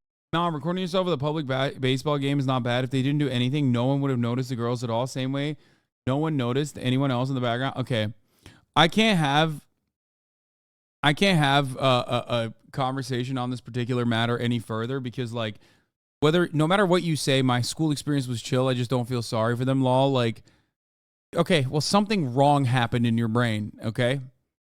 It did. You literally just said recording strangers in public is totally fucking chill and valid, and they should know better to conduct themselves in a particular matter. I'm sorry. You're so fucking angry. You're like a very angry person. You're a very bloodthirsty person. Every single one of you. Okay? It's not photobombing. They were in the background. It was their seats. No, they are photobombing. They're like behaving in a way. They're like, oh, like they're photobombing. Okay? Which is fine.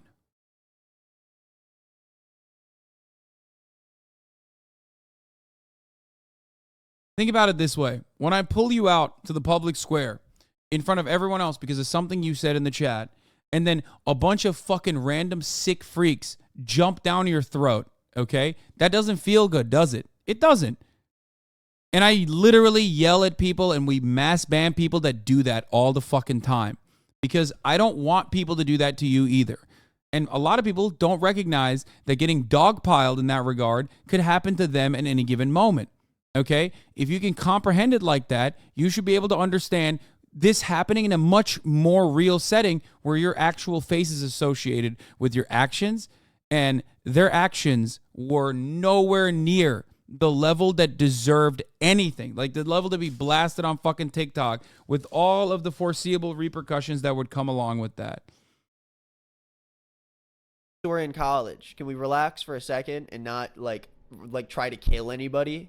Can we relax and try not to ruin the careers and the lives of people that are connected to them just because they happen to be in a TikTok that has millions of views on it? I know that there's going to be people out there that are not going to believe this, but we were not bullying her. There was nothing said that we can mess up with her self-esteem.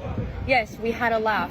So what about photobombing? I bet somebody everyone does it. So this is again, I want to be mindful here of the fact that these people aren't influencers. They don't know how to apologize to getting canceled online. These are normal 100%. people. So it is kind of funny to watch normal everyday people who have nothing to do with the internet try to navigate how to not make an audience upset at them. This is obviously not the best way to do it, regardless of whether or not they're right or not about how awful this has been for them, and regardless of whether or not they were bullying the girl. I think it's too much. Them saying they weren't bullying the girl, a lot of people rolled eyes at, including myself in a sense, because they did say lame pretty loud enough for her to hear. You know, she was flipping off the camera. They were giggling and kind of like looking at her. It's more about understanding that that behavior could very easily make that girl feel like she's bullied. Regardless of whether or not you were talking about the girl specifically or the camera, it's about how the victim of the bullying feels. And if that attention that you gave to her made her feel a certain way and made her feel bad about herself, then yeah, you're kind of bullying her. Now the question is it all right for someone to post this video and out these girls for doing that? I think you are at free reign to technically do that by the rules of the internet. You know, if people are being an asshole to you, we've seen it many times on the internet. I don't think that every person should be responsible for making sure other people don't get canceled by blurring their faces and this and that. Like, videos happen on TikTok every day and there's faces of people in them, and we can't control the audience and the wider audience of a viral video. Because when this girl initially posted this video, you had a lot of people getting upset at her, saying stuff like this TikTok I saw here. She brought that video to social media because she knew that other people on TikTok would become so righteously angry and fight for her in a way she is incapable of fighting for herself, and that is very lame because she's not a child or someone in a situation with a power imbalance. Fucking preach. Oh my God. Some fucking normalcy. Jesus Christ. Oh my. I thought the entirety of fucking TikTok was broken. There's still normal people out there. Jesus Christ. Oh my God. Thank fucking Lord. Holy moly, dude. Queen. She's a By the way, 6,900 likes only. Of course, because she's speaking truth. Girl at a baseball game who could not stick up for herself, and that is something that she has to work through on her own as an adult. So that response is a little weird to me, because that girl, yes, she did bring this up and she did turn it into something bigger than it initially was. But how is she supposed to know that all those people were going to respond? And that's crazy. No. You're big. Nope. No. You're a big TikToker. Okay, this is a generational thing. I love Nick. I think it's a generational thing. It's gotta be. But Sean is his age, you know?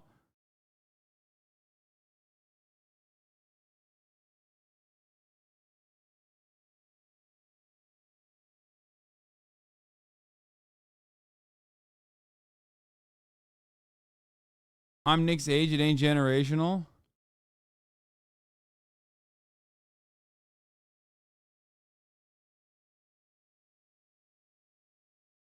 Not a generational thing. It's like you said before, it's a going outside thing. But he goes outside.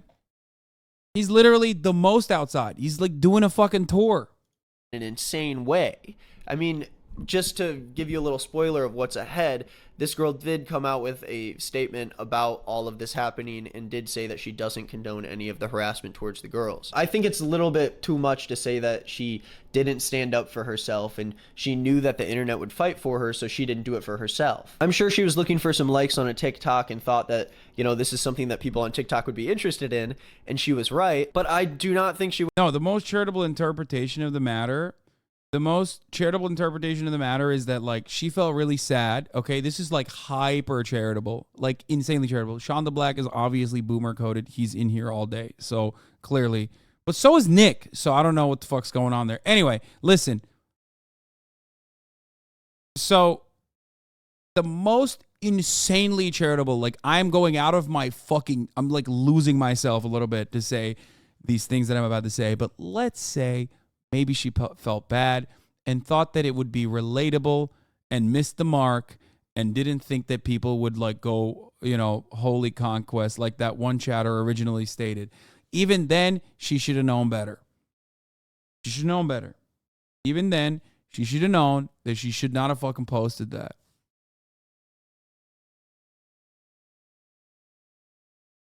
I'm literally Gen Z TikToker is insane and doxing is always bad. I'm literally Gen Z. TikTokers are insane and doxing is always bad.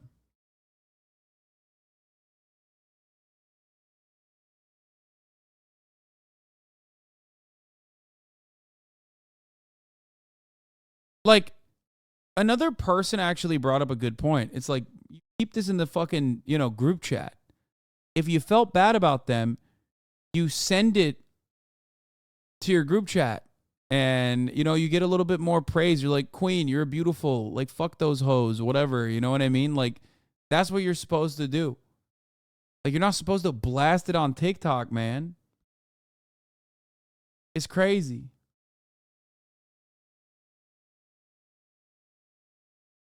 Crazy. It's crazy. It's crazy.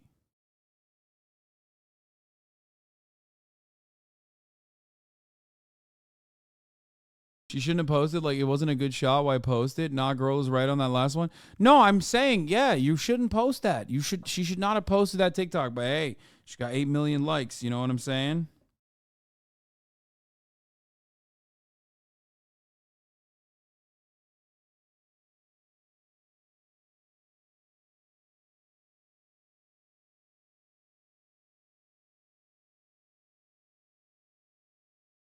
She had garnered sympathy up until the moment of posting it to TikTok. She went into this situation with the idea that she was going to ruin these girls' lives, because I would not put the blame on her for that at all. I don't think Jackie's in the wrong for posting that video and pointing out those girls in the background. You can say what you want about that, but she didn't even say anything. Was just strangers being filmed. No, she did say, what do you mean?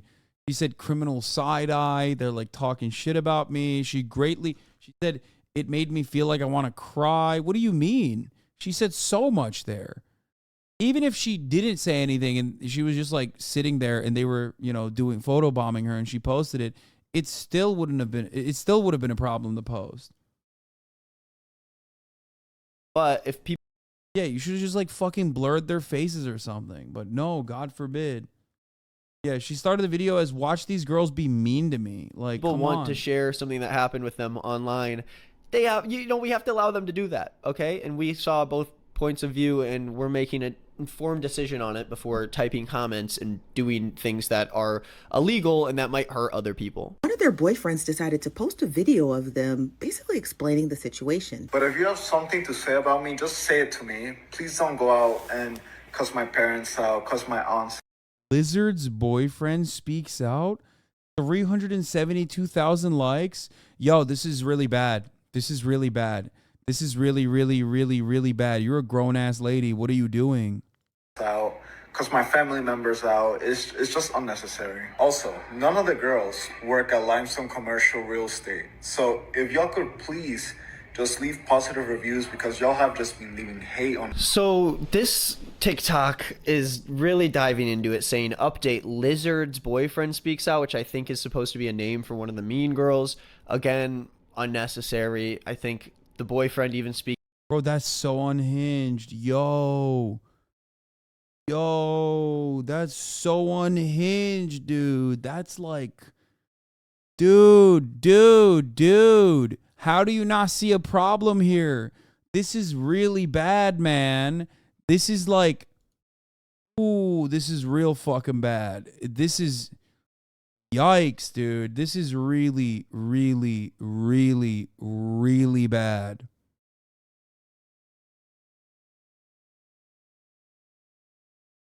Like, the metrics on this shit is crazy, dude. The engagement, like the metrics and the engagement on that is, if that's not terrifying to you, I don't know what the fucking tell you. Again, as a content creator, I see that shit and it is legitimately so bad. That says a lot about what's going on. TikTok is literally only defense because they're also fucking unhinged to film everything everywhere, no matter how ridiculous. Speaking out. It's insane that your actions have consequences. Do you want one of my CIA mods to fucking figure out, because of your sentiment here, that you think doxing is fine, do you want one of my moderators to immediately clock what your fucking personal information is so that we can like subtly leak it to the entire public, into this community at least? It's a much smaller community. And then have people call up, have people make fake accounts of you and start lying about what kind of a piece of shit you are. Have people call into your fucking place of work. You reveal a lot of yourself online. You think that like you're hidden under the guise of anonymity. Do you want me to do that for you? Do you think that that would be a valid punishment for me just feeling upset about your commentary? I mean, that could happen at any time. That doesn't justify it being a reasonable thing, you fucking jackass, you absolute coward. Remember, you're a fucking coward. That's why you substituted a way to go, oh, it can happen at any time. That's not the conversation that we're having. The conversation that we're having is whether you think it's appropriate or not. And you cowardly fucking said it's insane that your actions have consequences to two random girls being doxxed, their boyfriend being doxxed, and then you fucking turn around and immediately substitute it to, oh, it could happen anytime. Yeah, no shit. And it happening anytime is a genuine problem. So why? Cowardly by putting it out there here? Cowardly by putting it out here with your tag? What do you mean? What are you saying?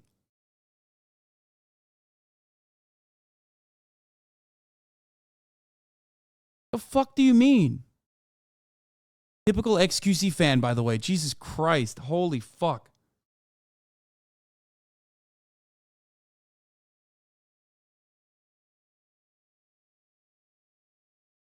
That he isn't a coward because he's talking in chat? That's insane. You think you're brave for fucking talking under the guise of anonymity? Give me your address right now.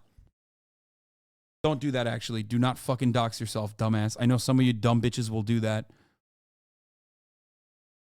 I mean, dude, they're already figured out you're a fucking Warhammer player. You're like, don't, stop digging, stop digging, stop digging, stop digging, stop digging.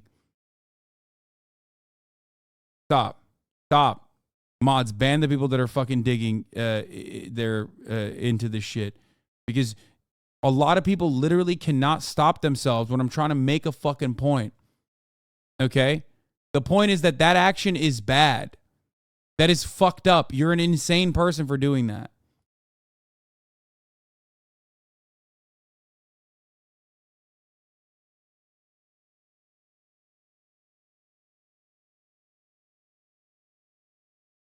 Necessary. These people seem like they're just normal people.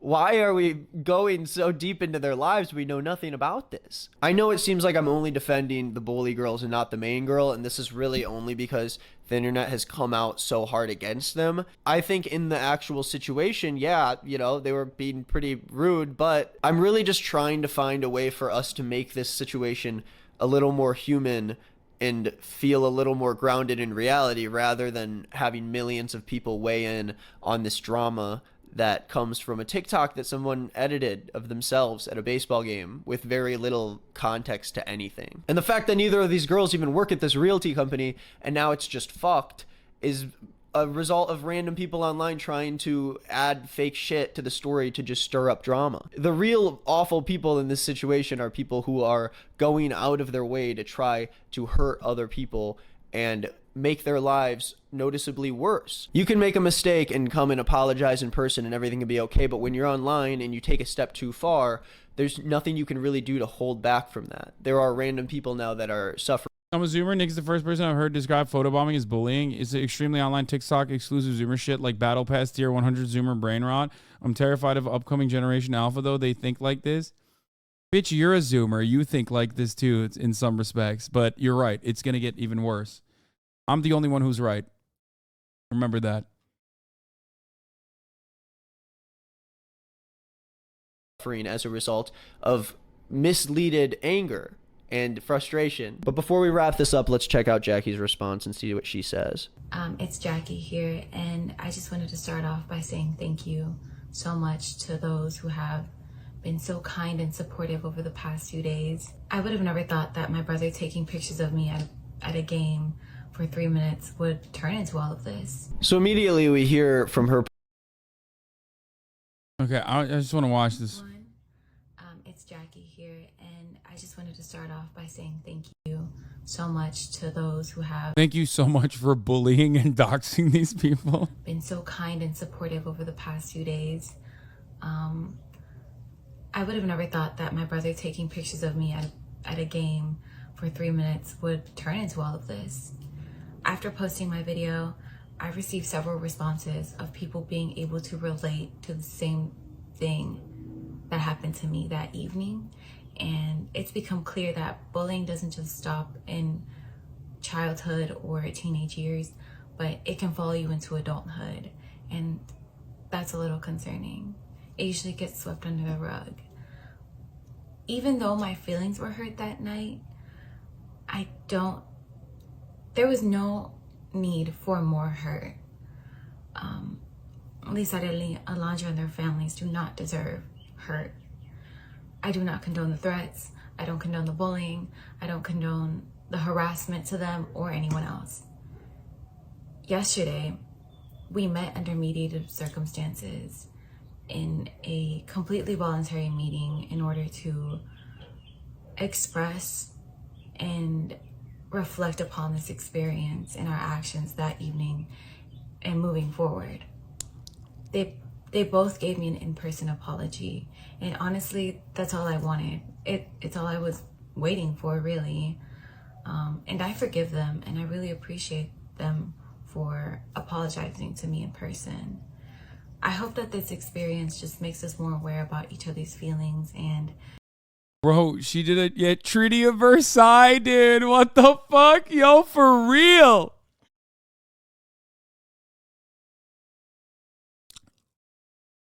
God damn, this is half of this is literally about all the wrong that they did. Bro, this will make the TikTokers feel justified. Yeah. Oh God, everything is so bad. Apologizing to me in person.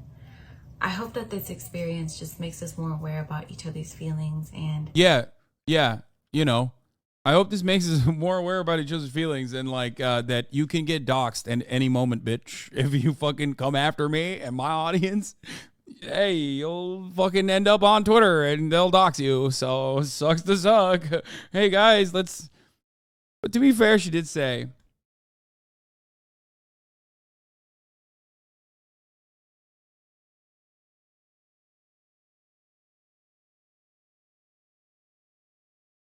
makes us more empathetic towards one another. Thank you again for listening to me. I mean, look, obviously, as it goes, do not fucking go after this content creator and like follow them and harass them. But again, this is not like a tiny person. This is a person that has 553,000 followers. This video got 50 million views, man. Like all of her TikToks are getting like fucking 3.7, 4 million. Like, you know what I mean? She's popping. She's popping on fucking TikTok. Wait, she had 50K followers before this? Whoa, okay, I take it back. You should always do this. No, never mind. It's the most profitable thing you can do.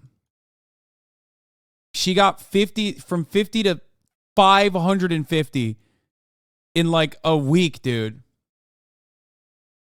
Yo, if you think anything that we just watched here is normal, please seek medical help immediately. Okay? Seek medical help immediately. Find God. Go to a fucking TikTokers Anonymous meeting. I'm not going to lie to you. Shit is fucked up, boys, girls, MBs. This is... Ooh, we are in a bad situation. And the irony is, TikTok is like one of those places where, like, you know, the kids control it, basically. You know what I mean? It's like a madhouse. And, you know, they got monkeys on dials at the fucking TikTok headquarters. They just basically are running this AI, algorithm on autopilot. And it is breaking people's brains. And I think a lot of normal people kind of just like go on TikTok and scroll and, you know, look at some ASMR videos or, you know, some funny shit now and then. Whenever I go on my TikTok, there's like a couple jokes and then mostly food. Okay? And I'm letting you know.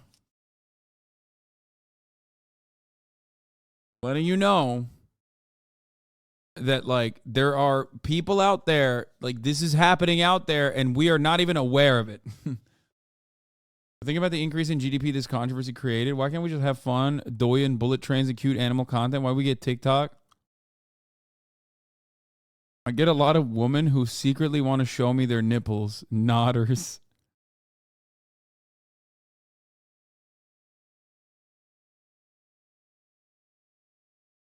I will never forget when Philly D said his multi-billion view TikTok account has 0 connections to even a low-level content to TikTok Unreal. Oh, yeah. No one does. It's crazy.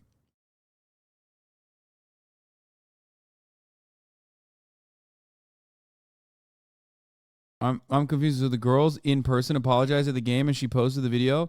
No, they had like a mediator come together and like have the girls apologize to the TikTok creator. Because the bigger the number, the better the person, the more you have you know, people on your side. And wow. Perspective that her brother, not her husband, was taking pictures, and it was for 3 minutes, not 5 to 10 minutes. It's become clear that bullying doesn't just stop in childhood or teenage years, but it can follow you into adulthood. I do not condone the threats. I don't condone the bullying. I don't condone the harassment. The top of the hour ad break, which you can avoid for $5 or for free with the Twitch Prime. You know what I mean? I don't condone it, but it happens regardless. You know what I'm saying? Like,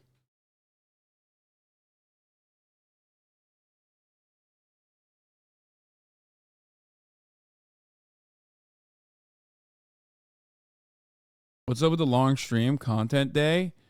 I have travel coming up. And this past month, I didn't hit my hours almost. I mean, I ended up hitting them, but I almost didn't. And I'm worried. I need to juice it as much as I can.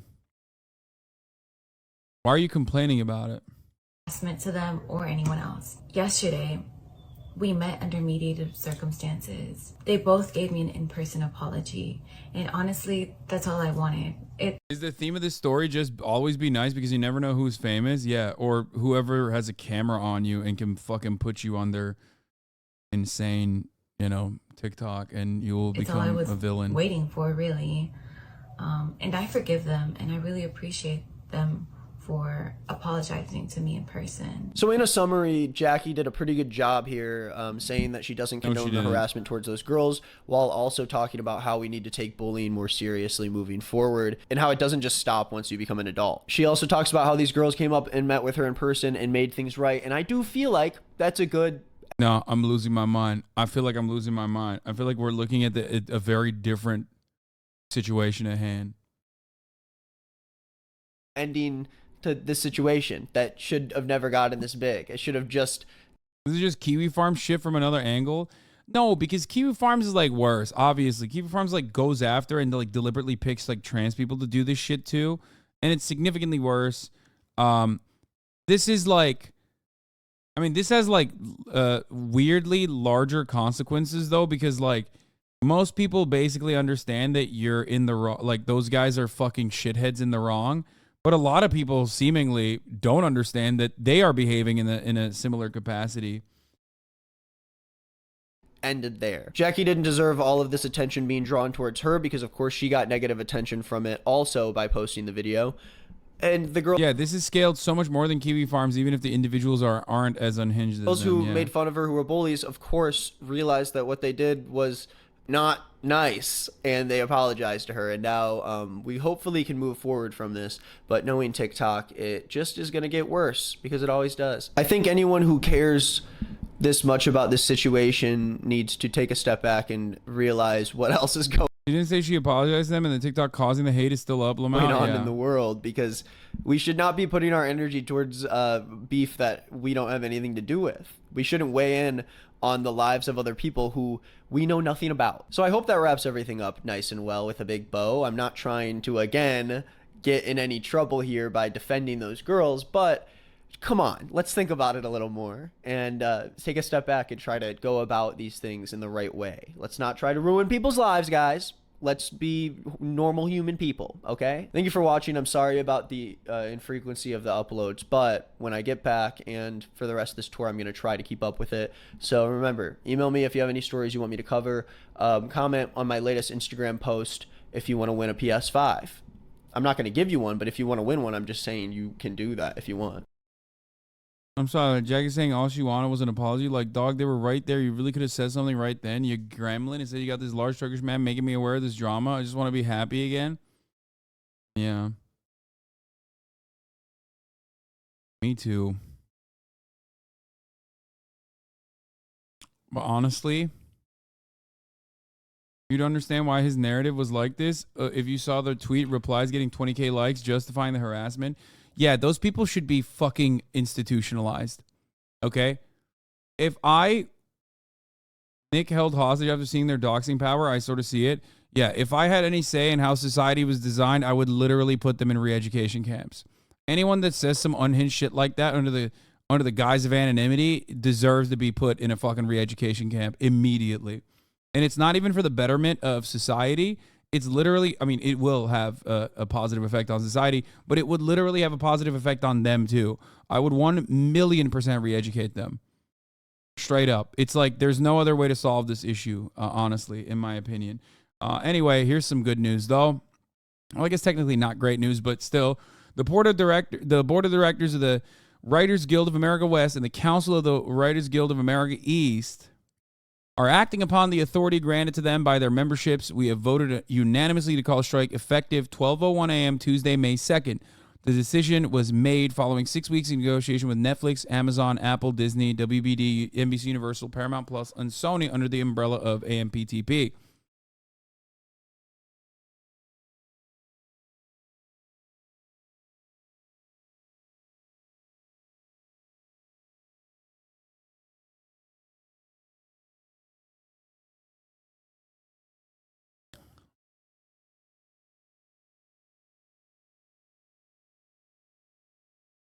Oh, speaking of which, I talked to Gunner TV.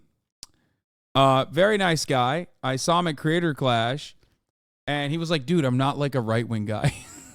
Because we were looking at the sovereign citizen content, and he's like, no, I'm not like that at all. And I was like, hey, listen, my bad. Hope you're doing all right. He said he's doing fine as far as the fucking psychopath who came after him.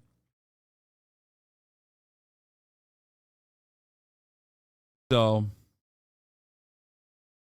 yeah, last time I watched his stream, he was worried you thought the wrong thing of him. No. He had to say, I'm not pro-cop on stream. It was great. No.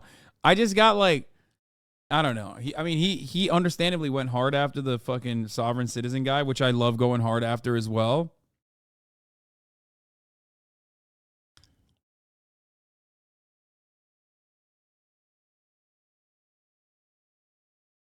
Do you think it's possible that the rise in strike in popularity in the current state of the government could potentially lead to outright bans of strikes with legal repercussions? Yes.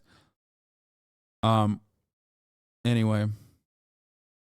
I love the show he watches on this too. Very funny, silly. What is this show? It's Andy King! You just looked cute over here. Oh, it's like a fake jury, right? Or something like that. I kind of want to watch this. Amazon IRS called jury duty. What if I stole an Amazon Studio show? Do you think Twitch will ban me?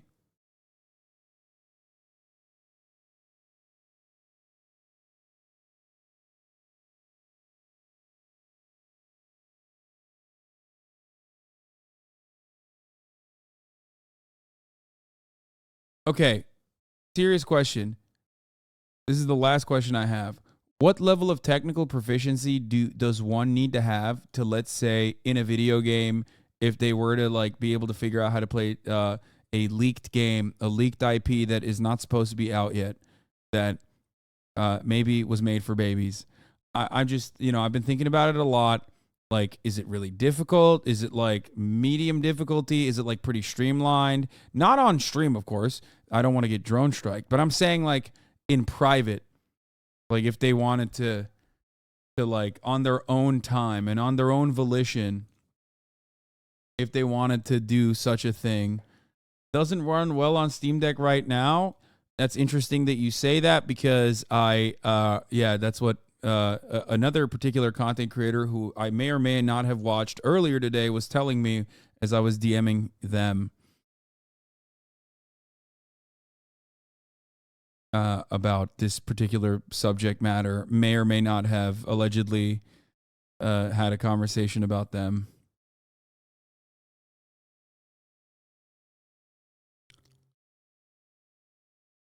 You're not streaming it on Twitch when it drops? No, I certainly will.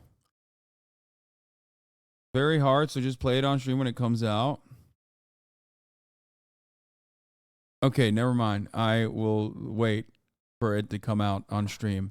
But on that note, I will end the broadcast here. You know, a lot of you complained. You said, Hasan, you're streaming for way too late tonight. What the fuck? So you know what? I'm gonna end it. Just kidding. That's not the reason. I'm tired. I need to eat food. It's fucking 9 p.m. I didn't even realize that I was live for 9 hours and 30 minutes. So love you guys. I will see you tomorrow. Gonna go hang out with Kaya. My grandmother brought chicken salad. Gonna have a little bit of that, obviously, and that's it. Love you all. Bye. Peace. Just begun. There he is again, Hasan is streaming. Hasan is streaming.